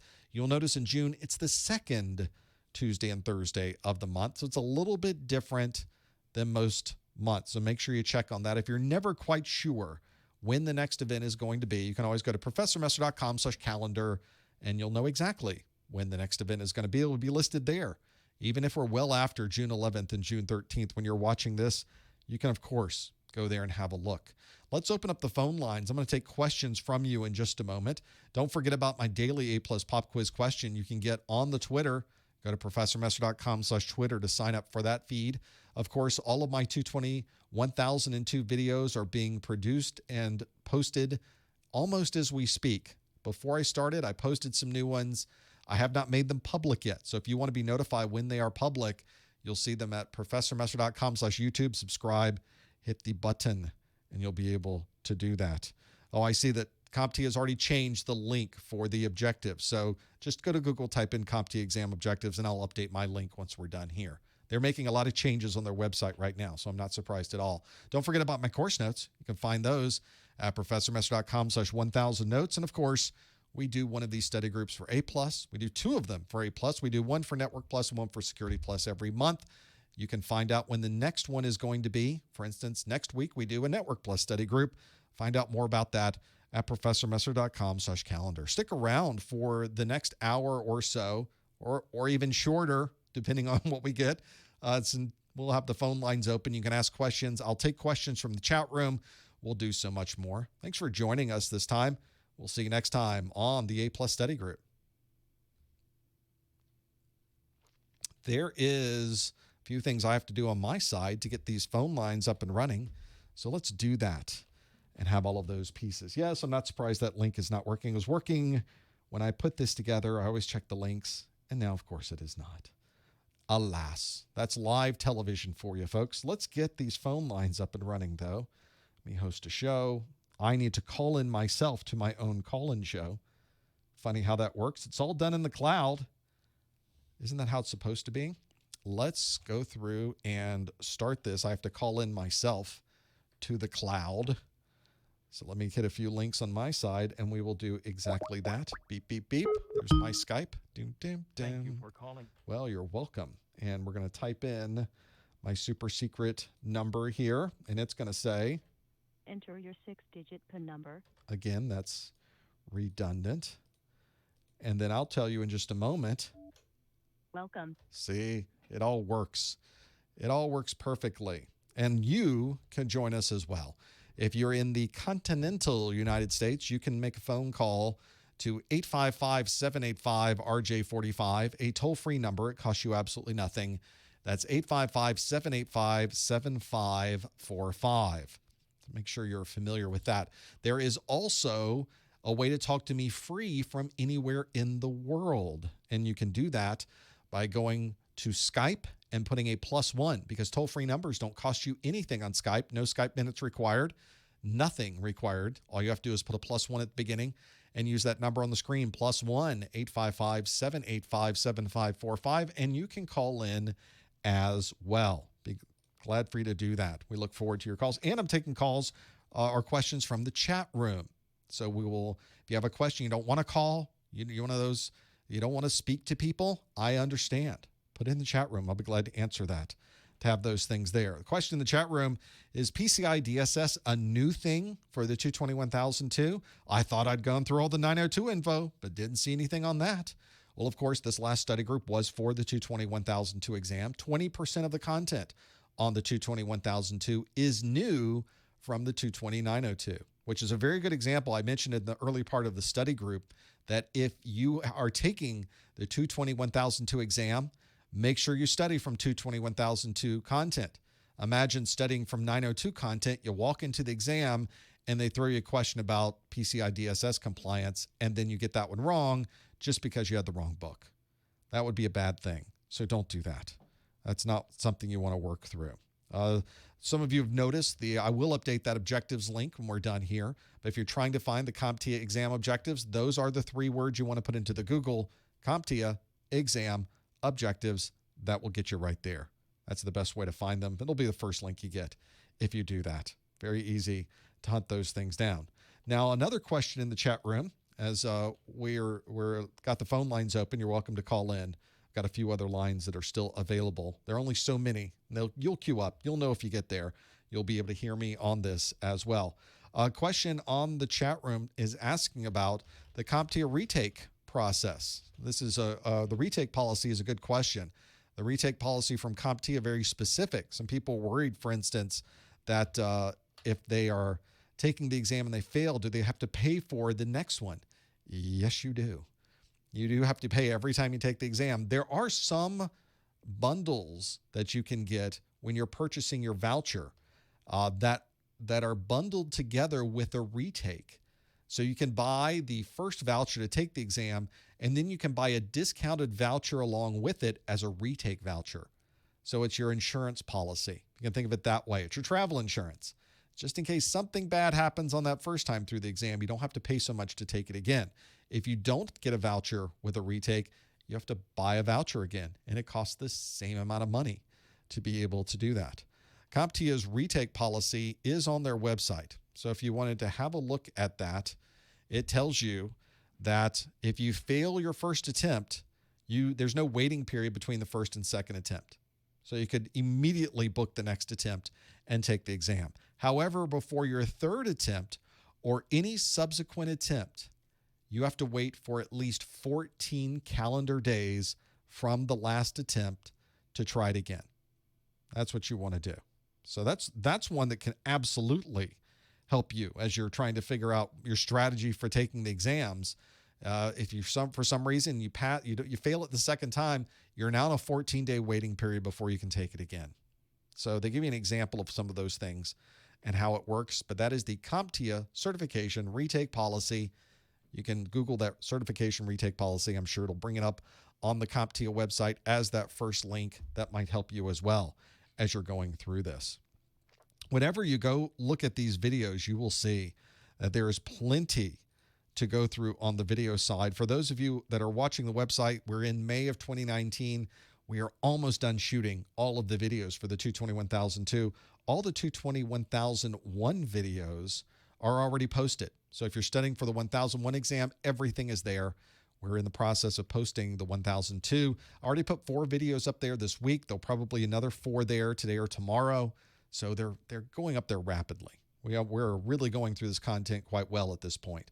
Very happy with how that's turning out. And I think maybe the 1002 exam is one that's some great content on it. It's operating system content. I get to demonstrate things on the screen. It's a good set of exams to go through, a good set of videos to go through, and hopefully you'd like it. For those of you that did ask, you notice I have a study guide. Really, it's my course notes I have available for the 1001 and the 1002 exam. They are both complete course notes. So even though the videos have not been released for the 1002, the course notes are complete for the 1002. So that was a question that I saw come through before. So some folks were asking about the discounted vouchers available that are available if you are a student, specifically if you're a student and you have a .edu email address. It's both of those. It's a student discount. And one of the ways they qualify you as having the student discount is that you have an .edu email address, which you have to have. And then they also want some verification that you are indeed in classes. So this has always been a student discount, although some people in the past have unfortunately taken advantage of that and gotten their vouchers using simply an .edu email that they kept after being a student. Some schools, some universities will do that. You'll keep your .edu email in complete. In fact, I think it's most of the time it's perpetuity. I don't think there are any that limit number of years, but maybe there are some. You get it for X number of years after or whatever it happens to be. It's different for every single organization, of course. And just having an EDU is not enough. You have to prove you're a student to be able to get that voucher. That's the whole point of those vouchers, by the way, is that you're a poor student who can barely afford to eat. So they're, of course, going to have you see if you can get a discounted voucher, which is kind of nice.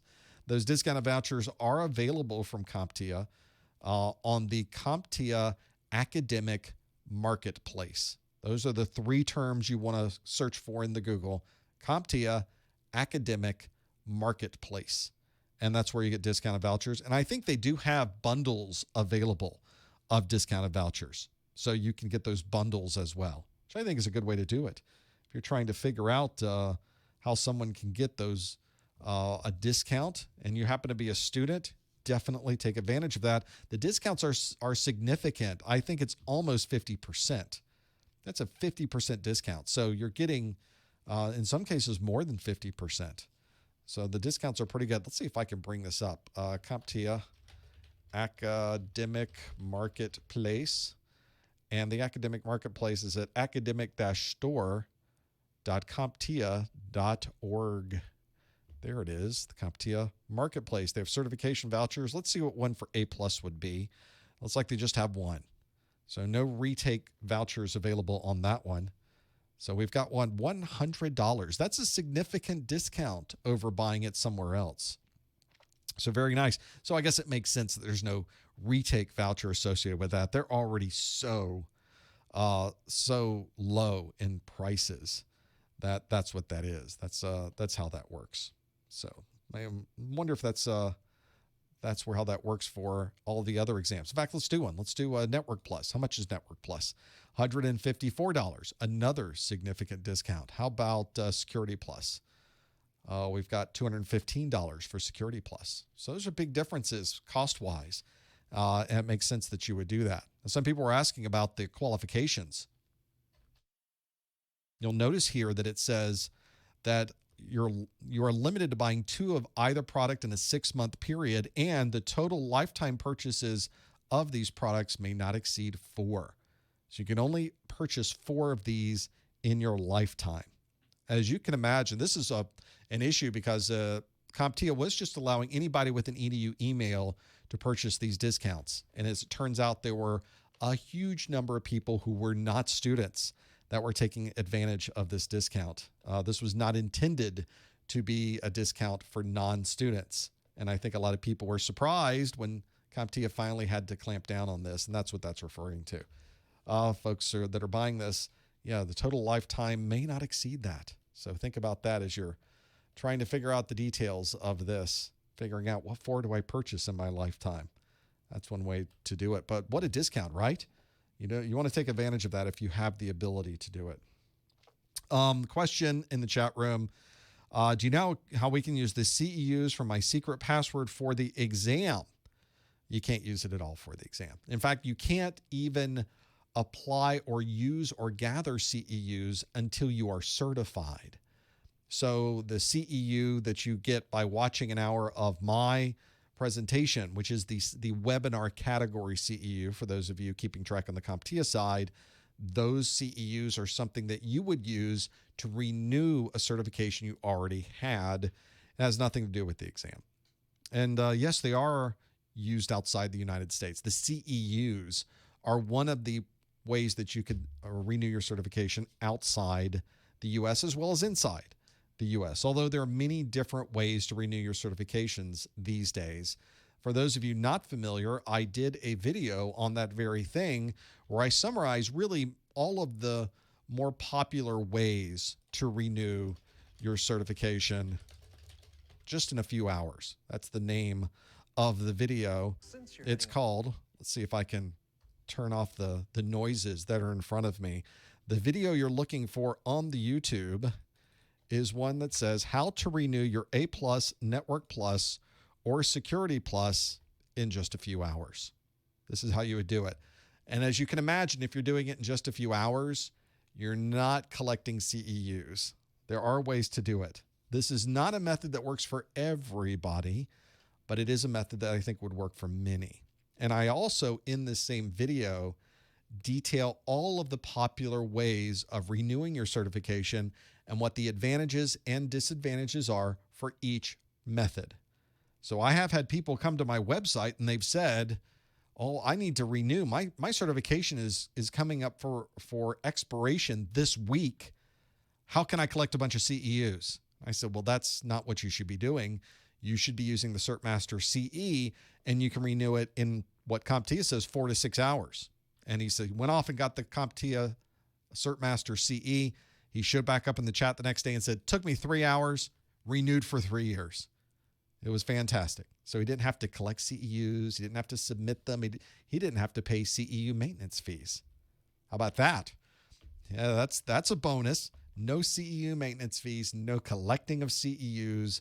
Why would anybody not want to do it that way? So that's a good way to do that, to have those advantages there. Another question in the chat room. You're new to CompTIA And should you start with the Network Plus or Security Plus, or can you do both simultaneously? Well, if you don't want to have a life and you want to hate yourself, absolutely do both of them simultaneously. I would not recommend doing that. That would be frightening for someone to take on both of those certifications at the same time. The real question here, and the one we really need to know, is what are you trying to do? What is the goal you have by taking these certifications? Because those are two very different certifications. Network Plus is very different than Security Plus. So what is it you're working towards? And if you aren't sure, maybe this is an opportunity for you to take a step back and put together your plan of attack. Certifications don't get you to, certifications are not the goal. Certifications are the stepping stone to get you to a goal. And many times I think people will look at certifications as, oh, I need to collect these. They're a collectible item.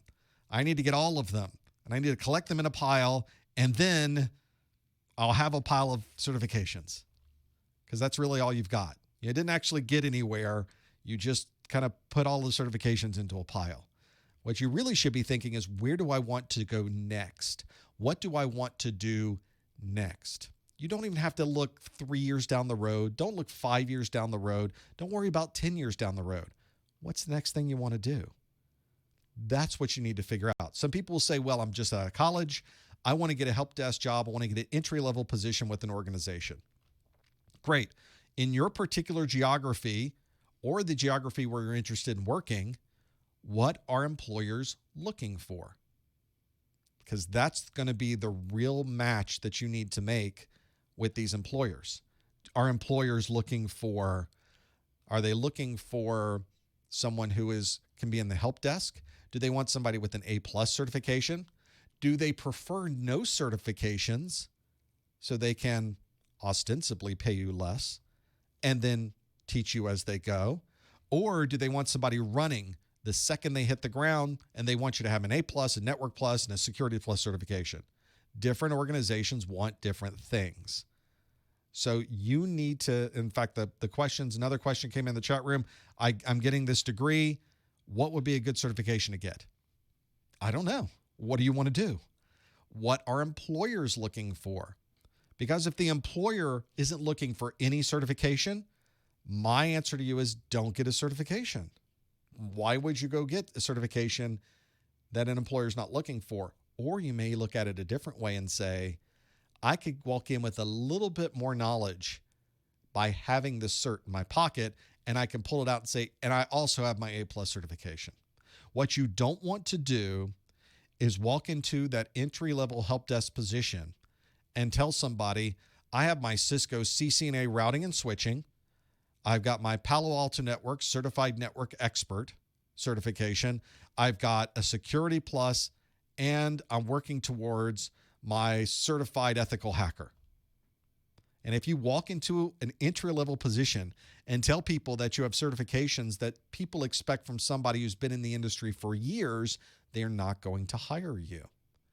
You are overqualified for that position. You're not a good fit for that position. And they're going to think that you're going to be pretty bored taking phone calls and answering questions about operating systems. It's not going to challenge you, and they're not going to put you in that position. That is a reality. A lot of people don't think along those lines. They think you need to collect all these things, and that makes you stronger as a candidate. And in fact, it can make you much, much, much weaker. You need to present yourself to the employer as somebody who fits into what they're looking for. So my question for those that are trying to figure out the details, make sure, doesn't matter what your degree is in. You have a computer science bachelor's. You want to get a master's degree in cybersecurity. I know not why. I'm not even sure what cybersecurity is. And I'm speaking as someone who has worked in the security arena for years and years and years. I still don't know what cybersecurity is. Nobody else does either, as it turns out. So the real question I have is, what do you want to do? So that's the question nobody seems to stop and ask, which is, what do you want to do? Whenever somebody says, what certification should I get? On the internet, you suddenly get people responding with pages of certs. Oh, you need a Cisco. Oh, you need Microsoft. You need to get some Linux. but they never stop and ask, what are you trying to do? What do you want to do? Because that will set you in motion. That will allow you to create a path to get to that end place. Maybe you want to work in some type of IT security position. Maybe you want to work in more of a development position dealing with security. Maybe you want to help work on servers, do server administration. Maybe you're more interested in Linux than Microsoft.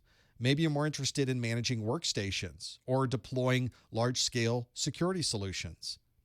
All of those have different paths, and all of them have different certifications where you may have a better result than another. So make sure you think about where you want to go next. That's what I try to emphasize, that next part, because I think in the industry and sometimes in these interviews you go to, people always have that horrible question where they ask, where do you see yourself in 5 years? Which is a ridiculous question because we don't know what this industry is going to be like in 5 years. 5 years ago, cloud computing was at the very beginnings of its capabilities. The things that we have done in 5 years with cloud computing, we could not see 5 years ago because those things didn't exist. So anything you say for the next 5 years and tell me what you're doing in 5 years, you're naturally going to be wrong. The industry changes too quick under your feet. You just need to know what you want to do next and work towards that. And once you get to that point, you should immediately ask yourself, where do I want to go next, and work towards that point. There are a number of people I've worked with in the industry who every 3 years move to a different position, usually with a different company. Every 3 years, like clockwork. Hey, we're coming up on 2 years and 11 months. I guess we'll be putting together a goodbye luncheon for you, right? Next month. And of course, yes, you are. Because in 3 years, he's off to the next thing. And there's some good strategies there. There's a lot of advantages to doing it there, especially if you're interested in making more money and learning more things. That's a good place to be. Some people aren't necessarily interested in that, by the way. That is not the primary goal. Some people don't want to make, their primary goal is not to make more money. Their primary goal may not even be to learn new things. They may have a completely set of different goals and objectives. It may be associated with things they have to worry about at home, things they have to worry about at work. Life's a complex thing sometimes. This is about you and what you want to do next. You figure it out for you, and I'll be glad to tell you what that answer is, or at least help you with what I think the answer should be. And so far, the people that have asked the question have not given me that in the chat room as much as I've talked. After all that, I don't have an answer for those things to be able to figure it out. Sometimes it's a more involved conversation as well. And it might involve you talking to a career professional at your school to say, I want a job doing this. Don't say you want a job in cybersecurity. If that's not a thing. I don't know what that is.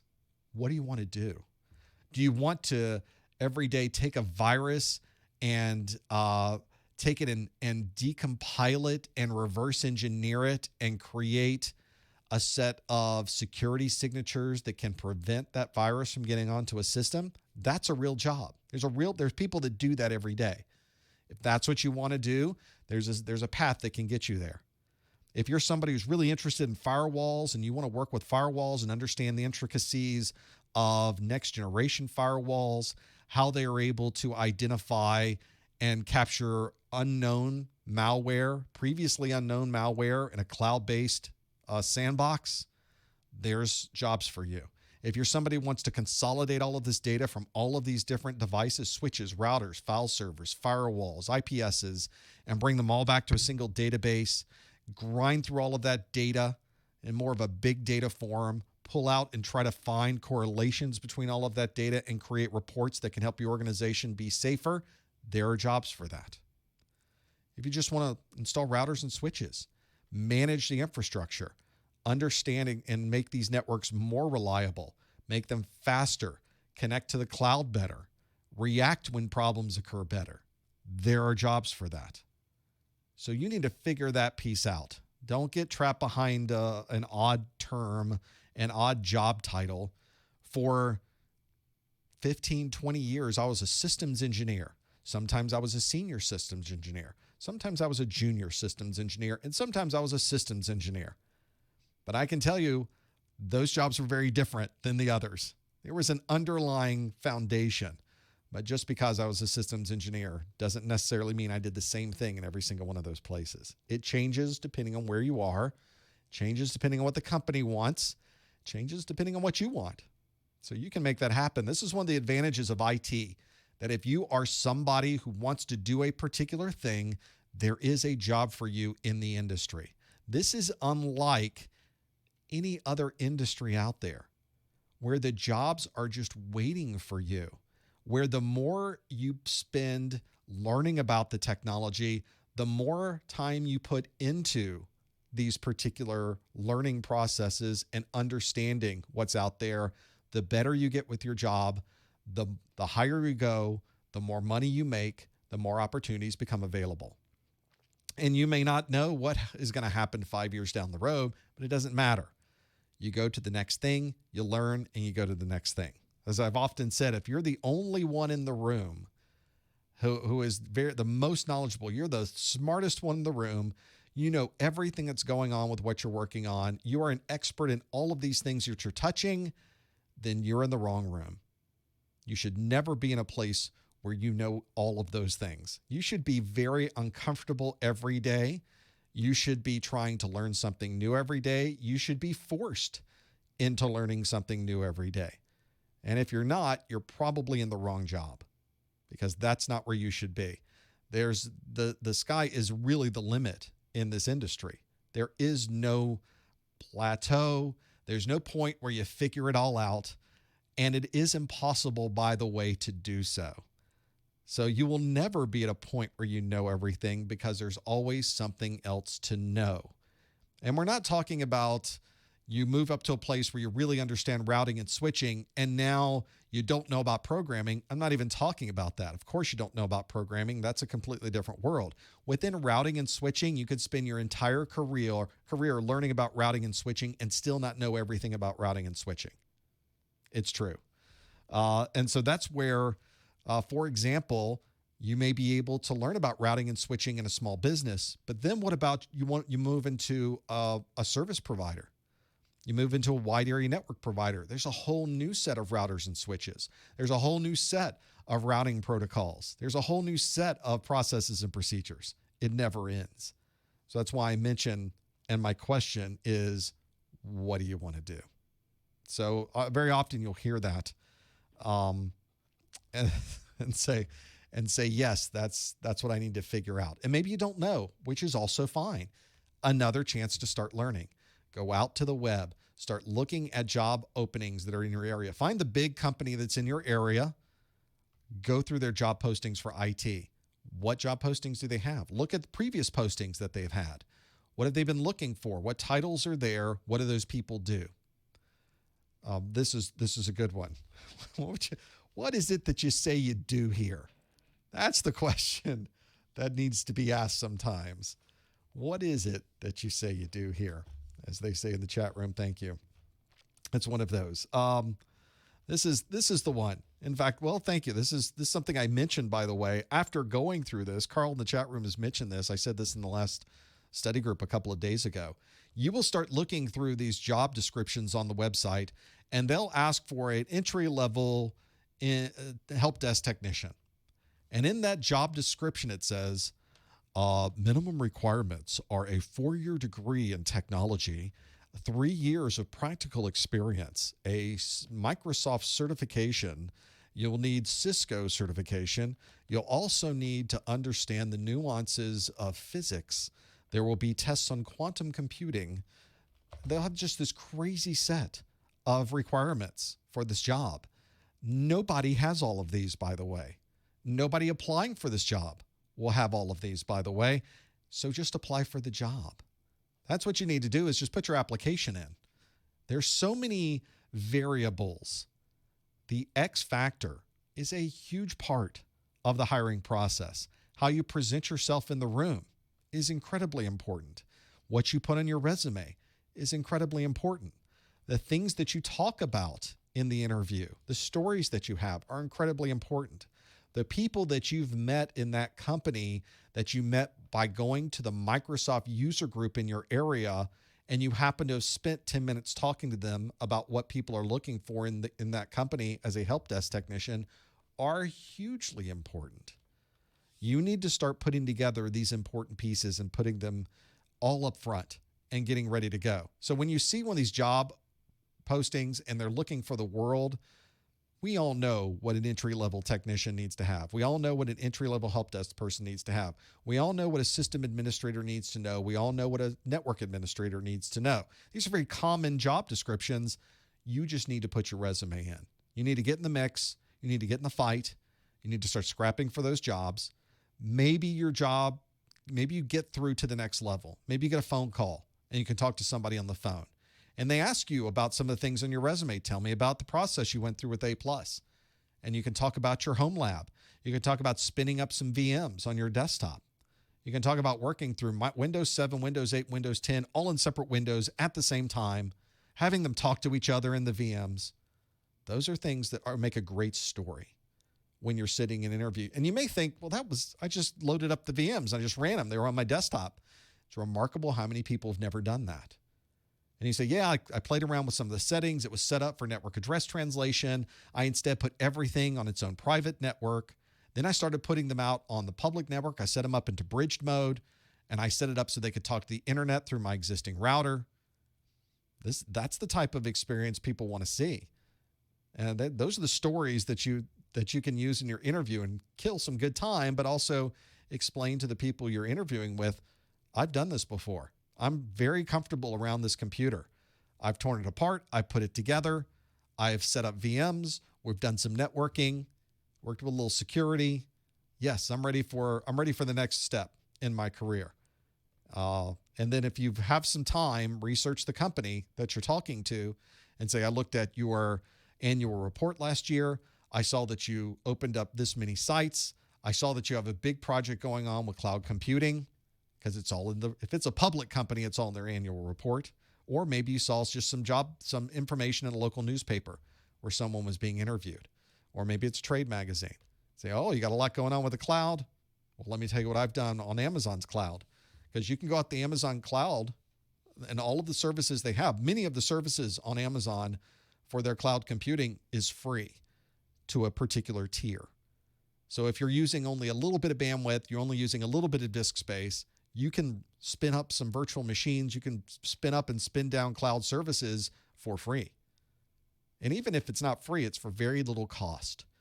Enough cost that you could have it in your back pocket where you could say, well, I was spinning up some Amazon Web Service instances, and here's what I found. I was setting up VPN into those instances from my VPN client that's in Windows, ran into a problem. Here's what we did. Here's how we fixed it. And now it was working. Those are fantastic stories. People often say, I need practical experience. You can make your own practical experience. And that's one way to do it. So make sure you're familiar with that. Just put your resume in there. If they don't call you, you lost nothing. But I suspect you'll find that some of these folks are going to be calling you back because they need somebody who understands this technology. Let's see how we're doing on the phone lines. Let's go to 914. Hello, caller. What's your name? Where are you calling from? Hey, my name is Sean. I'm calling. Hey, Sean, you're breaking up just a tad, so let's see if we can make out what you got. Okay, can you hear me better? That's a little better. Okay, so I got a question for you. I'm currently in a custodial spot, and I'm looking to get into the IT, and I'm looking to get into cybersecurity. Okay, what is that? I'm currently... Cybersecurity? Yeah, still, when people say cybersecurity, it could have about 20 different definitions. So in your world of cybersecurity, what would that be? Oh, my world of cybersecurity is penetration testing. Ethical hacking. I'm starting to get drawn to that aspect of it. Great. But my question to you is, would you recommend somebody who has zero experience in that field go back to get their bachelor's degree in cybersecurity? I guess it touches on all broad, like topics of everything. Or would you recommend going and getting like a Security Plus certificate? That's a good question, and I'm glad you focused in on what it was you were most interested in as it relates to security in the security world, because there's so many different things to go through, and specifically, you see a lot of penetration testing, and because it's a very sexy kind of job position. You're trying to attack different systems. You're on the red team or you're on the blue team, and you're going in, you're traveling different places, you're attacking different systems, and you're trying to get in. It's one that is very popular. However, in the world of IT security, which is a very broad world, deals primarily with keeping data safe. It could be people setting up VPNs, configuring firewalls, IPS. It could be people setting up multi-factor authentication systems. It could be people that are specific to making sure their PCI DSS compliance is secure for their entire organization. It's very broad. The amount of jobs available for penetration tester is a very small number when you take into the total amount available. So I think a lot of people may be under the misunderstanding that there's just tons of pen testing jobs available. Not actually true. So already your challenge is going to be, it's a very, very competitive field. There are many, many people that are fighting for very few job positions. Not to say that jobs aren't available, because they absolutely are. And not to say that people aren't getting those jobs, because people absolutely do. But there's only so many to go around. So there's a level set I like to set. I do have a fallback. My fallback is possibly like malware examination. Okay. Or more or less, if not that, then pretty much, because my Xbox got hacked about a year ago, and ever since then I've kind of been on like a self-motivated, education course to try to figure out how in the world this guy did that. Sure. And so I kind of just, I kind of want to learn how to track people down and figure out, if somebody was to go and do something like that, how do you capture that IP and the MAC address and figure out where they are? You know what I mean? Like that's kind of where I'm at. Excellent. This is a perfect motivation for trying to learn more about IT security and how to protect against these types of situations. And it's you've got a lot of options. One of the advantages about IT security is that there's many different directions to go. One of the things, if you're just getting into, and this applies to penetration testing, IT security, anything relating to firewall management, IPS management, SIMs, multi-factor, VPNs, anything relating to security on that side, I highly recommend you become as familiar as possible with the networking aspect of this. Become as knowledgeable with networking as you possibly can. I'm speaking specifically from a position as a systems engineer who worked as at a network next generation firewall company, where I got to talk to security professionals every day, all day.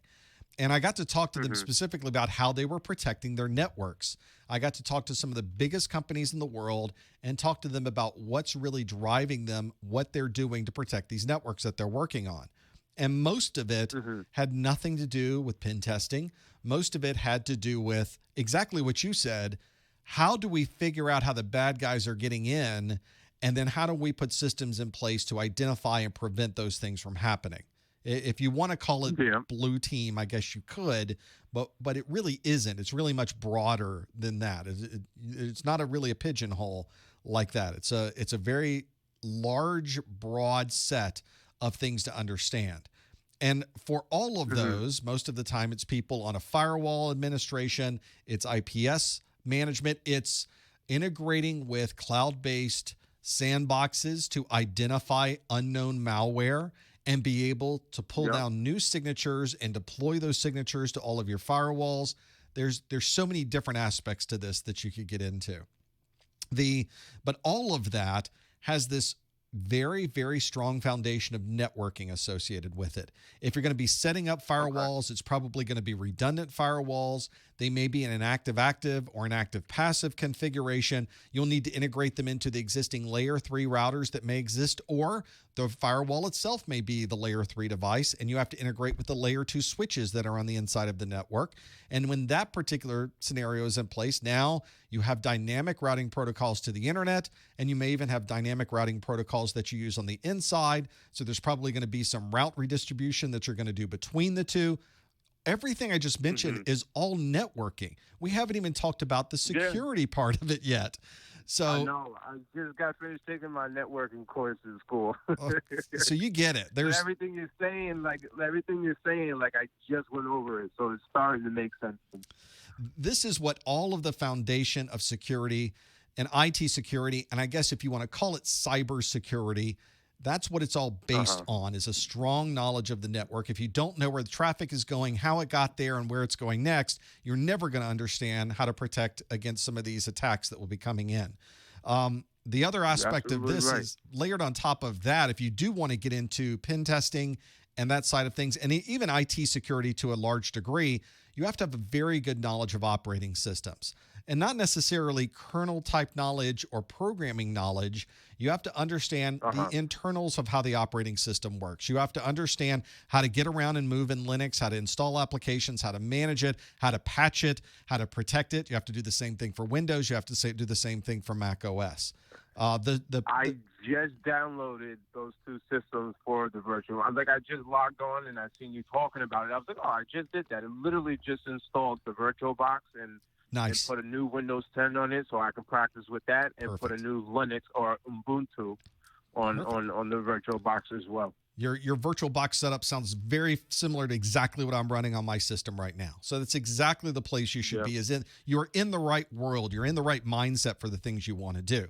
Once you have those foundations, all of IT security suddenly becomes available to you. If you want to learn more about next generation firewalls, there's a direction to go in that to do those types of things. If you want to do more with compliance for PCI, for HIPAA, and to build systems and protections for those, there's a direction in IT security you should go for that. A good example is that if you're in a hospital environment, there are ways that when a nurse walks up to a computer, she's automatically logged in. When she walks away, it automatically logs her out.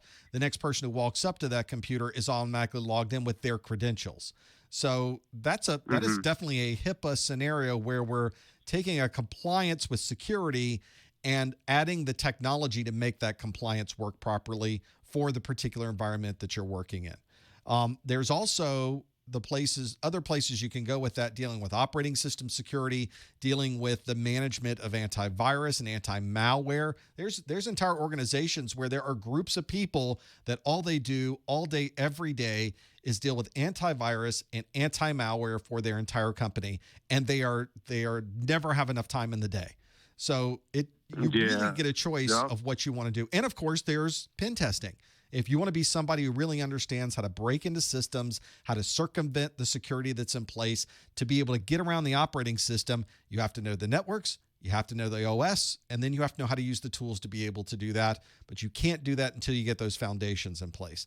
If you're looking at an entry level, learning, it's all about that. And it's a constant process. It's constant learning. When I was working as a systems engineer for this next generation firewall company, we were hiring new systems engineers. These would be the people that would go out to the largest companies in the world and talk to them about how they would design a security platform for their particular network. It had to be somebody who was very comfortable in doing this. So the first questions that one of the SE managers in the Northeast would ask is he'd get these people on the phone that their resume was pretty strong on security. They knew security looking at this piece of paper. We would get them on the phone. The first question he'd ask was, tell me everything you know about ARP. That was it. Tell me, that was the whole starting question. So at that point, you better know your networking, because from there, all the other questions sort of blend out from that piece. And your ARP, of course, there's a piece for the operating systems. You can talk about doing the resolution here. There's proxy ARP that you have to talk about, especially if you're dealing with network address translation and going through a firewall. Oh, let's talk about firewalls. And then you just sort of lead the path down from there. So when I say this all the time in these study groups about knowing your networks, and knowing your networks, because everything branches out from there. And it's so true, whether you're interested in going into a networking field or perhaps more importantly, going into a field relating to security, it sounds like you're absolutely on the right track, Sean. Well, I appreciate you, and I appreciate all the videos that you put out. I try to mimic. I'll have your video up on one TV, and then on my computer, I'm sitting here trying to do what you do and trying to understand it, work the command.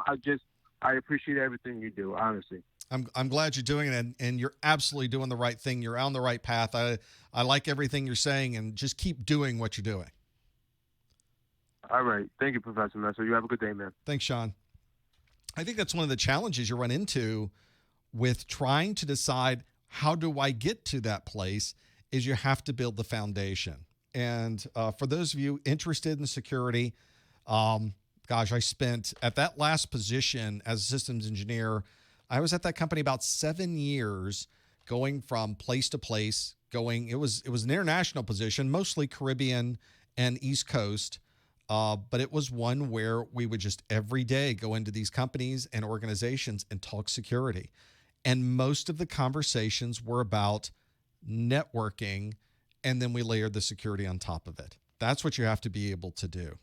So make sure that you're familiar with that. For those of you, the question in the chat room about calling in with Skype, you're more than welcome to do so. You would call me directly with the number that's on your screen. Put the +1 at the beginning of your Skype number, +1 855-785-7545. If you're not sure your Skype is working, you want to test it beforehand, you can use the Skype call-in service, testing service, and you can call yourself. You call a third-party service, you talk to the service, and then it sends back to you what you just sent it. So you can see if your mic is working and that kind of thing. That's a good help anyway. Even if you're not calling in, that's useful just to make sure your Skype is working properly. So another question in the chat room, you're studying for your A+ 1001 and 1002. Excellent. You're working towards becoming a database administrator. Great. And the A+ is a great primer for almost anything else you would do in IT, including database administration, which is an intriguing part of IT, especially these days with big data and really the emphasis on data and data security. Do you know any certifications that would help for database administration? It's not a world I'm in very much. I do my own database administration, but fortunately, it's not a huge part of what I do. And certification-wise, I am not familiar with the DBA side. Although, of course, if you were to look at Oracle and Microsoft, I know that Microsoft has SQL Server certifications, and I know that Oracle has certifications, but I've never looked into them to know more detail. But that's where I would start my investigations, is looking, because those are the two huge database platforms that you will find in most organizations, is Microsoft SQL Server, or as we call it here in the South, Squirrel Server. And then you've got Oracle's database platforms. There's plenty of certifications, I'm sure, for Oracle out there as well. Of course, for many websites like mine around the world, you've got other types of databases like MySQL. So you may be in an environment where you're very Linux focused, and it may be very open source. You may be working for an internet service provider, and you may be doing tons of MySQL.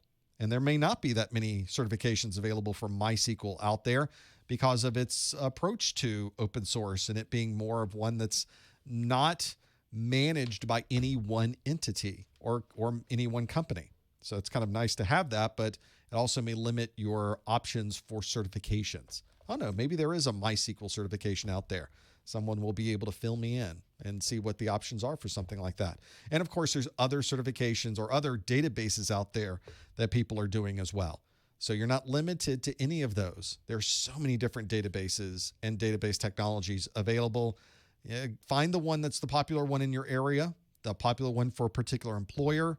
That's the one that's probably going to make the most sense for you. Become as familiar as you can. This is what whenever I start working with my database, I'm always calling into my IT guys.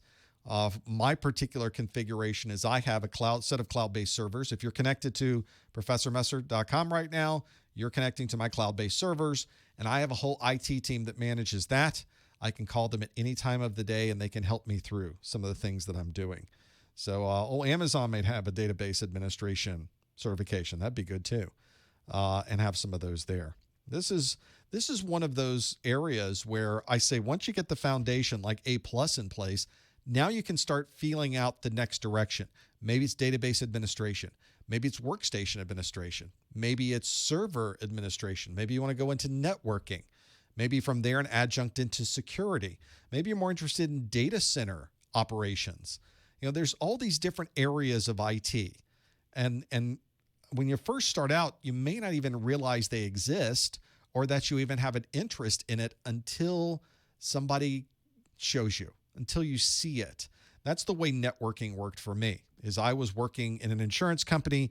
We had tons of workstations. I was doing workstation administration. I was deploying the Windows 3.1 back in the day onto these systems. It was actually a server-based distribution. So you would log in and Windows would all be brought down from the server and you would work from there.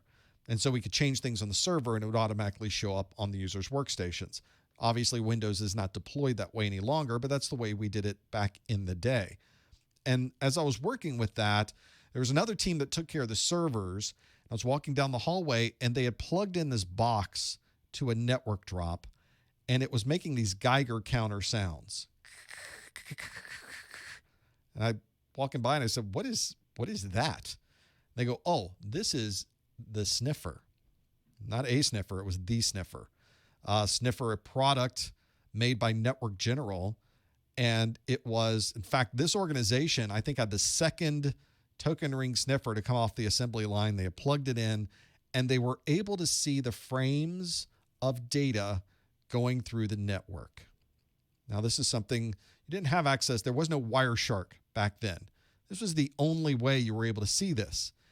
And suddenly, I realized there was a whole world of things happening on that wire that to that point, I had not even considered. I knew it was there, but I didn't quite get it.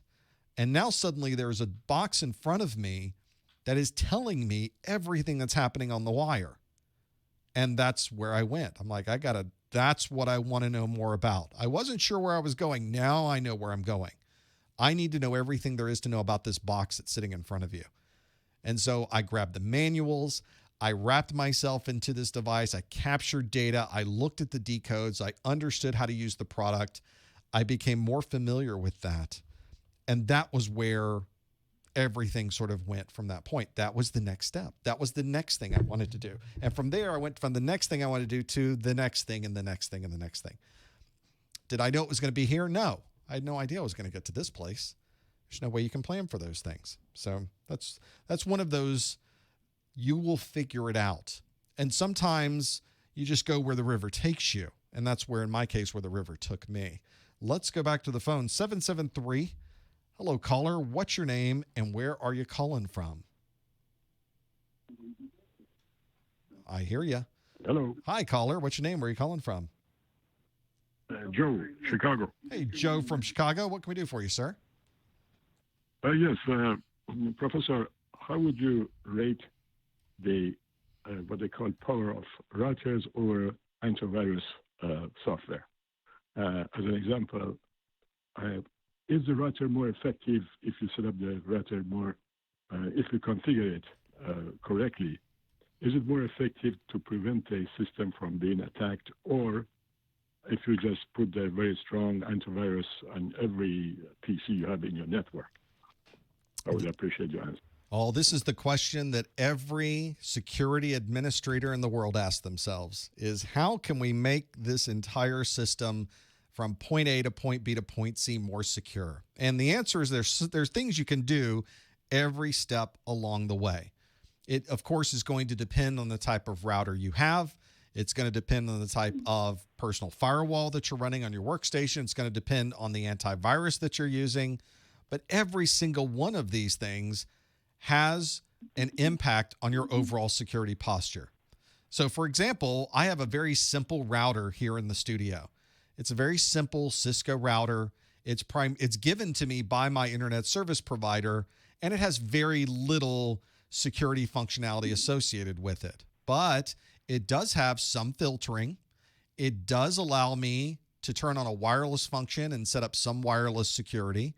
And it does have the ability to set up a VPN front end. So if I was outside of my studio and I wanted to connect back to my studio, it has a VPN capability there so that I can block any outside access to my network. You would have to go in through the VPN to gain access to anything inside of my studio.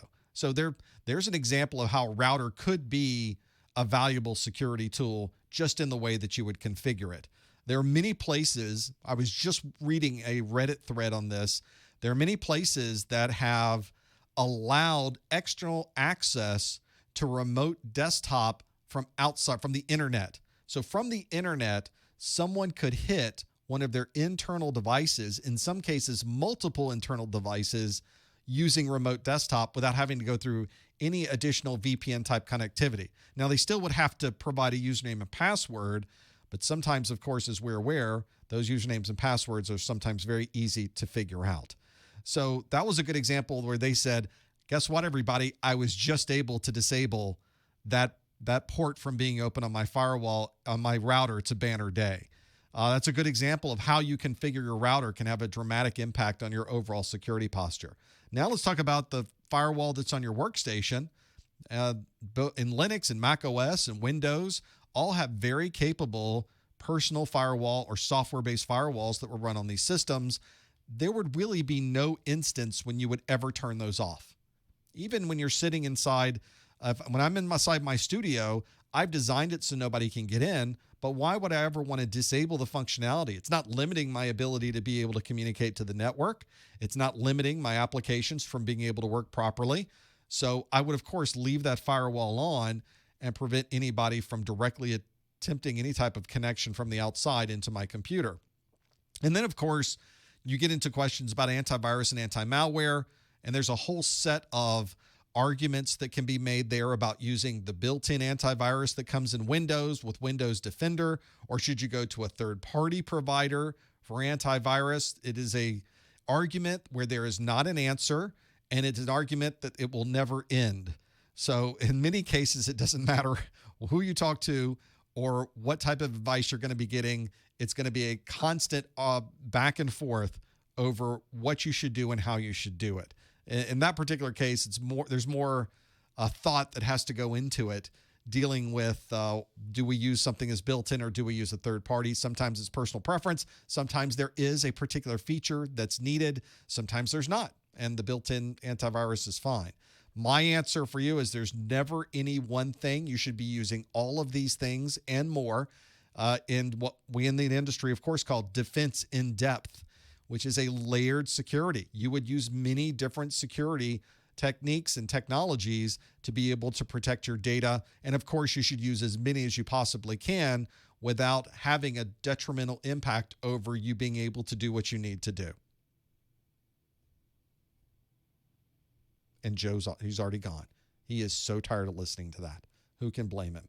But that is where I approach security. In fact, that's how most people approach security. Prior to working for the next generation firewall company, I was working for, at the time, the name was Network Associates. It's called McAfee now. And where I was certified and putting in solutions for PKI, for asymmetric encryption using PGP. We had firewalls with Gauntlet Firewall. There was, of course, the McAfee antivirus and enterprise antivirus, where you are managing that antivirus from a centralized console.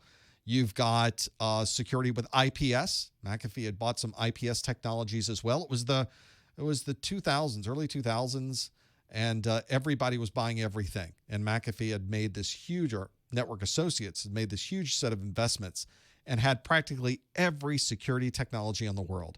It didn't go well. They ended up selling every single one of those security technologies, including help desk software. They had bought Network General, which is where ultimately I was working when we were acquired, which is how I kind of got into all of that. But that got me a little flavor. It took me from the network analysis into help desk, security, PKI, antivirus, anti-malware, firewall, and IPS. And I was certified in all of those things. But that's where you get a little piece of everything, and then you get to decide, where do we go next? Where do we go next? Network Associates ended up selling off practically every single one of those product lines. So that investment they would made turned out to be a divestment ultimately. We got married, and then there was a bitter divorce, effectively, for all of these companies. Acquisitions are challenging in the best of times, and in that particular scenario, they were not the best of times for practically everyone acquired in those set of situations, to the point that there were officers of Network Associates who went to prison. That's how bad it was. So, fortunately, I was not one of those. I was not one of those people doing that type of thing. But what a challenge as someone who worked for a company where all of those things went down, got divested out, and then ultimately at that point made the jump to IT security with the next generation firewalls. You never know where this stuff's going to go. This is a crazy industry. It takes wild swings sometimes. You have to be very flexible. You have to be able to not internalize a lot of things that happen in your job. This is really not just an IT thing, but you kind of have to be able to be very flatline with what's going on. And you do have to understand that if you've been doing the right things, you've been constantly learning, you've been constantly growing, you've been constantly understanding more about what you want to do next, that you're the one in charge of what you do with your career. As much as your employer would not want you to know that, you're the one who gets to decide what you do next. And ultimately, you're the one who knows best what you should be doing next. Sometimes you're going to take some risks, and you're going to make some decisions in your career that are real stinkers. And I'm talking from very personal. I think every other job I had for some reason was just not what I was hoping it would be. You always learn something. Sometimes you learn that you made a bad decision, or not a great decision. Sometimes a very bad decision. But from that, you figure out what you like, what you don't. You get to recognize some red flags. You get to hone your skills a little better about what you're doing. And I can't argue about the decisions I made at this point. Once you go through that, you figure out, okay, we're going to jump into this. We're going to see how it goes. But I know I've done the right thing with my career and what I've been learning, that when I'm ready to make a move, I can make that move. There's jobs out there that I could take. There's places I can go. There's things I could do. That's the McAfee founder did not do time. No. He's still running around and doing crazy things. He may still go to jail. When I was working at Network Associates, John McAfee was long gone from the organization. It was just his name that was there at that point. No, there's a whole nother set of corruption that had fallen into that particular realm. So that's how that worked out. There were plenty other people to take his place, as it turns out. That's a whole nother set of Googling that you can do that is just fascinating. And by fascinating, I mean not at all. But it is historic in any case. So there was something that's there anyway. So let's go back to no, we don't have any phone calls. I think we're in pretty good shape. We've done well over an hour here of these phone calls today. You've been great with the chat room questions and the calls that you've made. Thank you for being here for the first hour of this.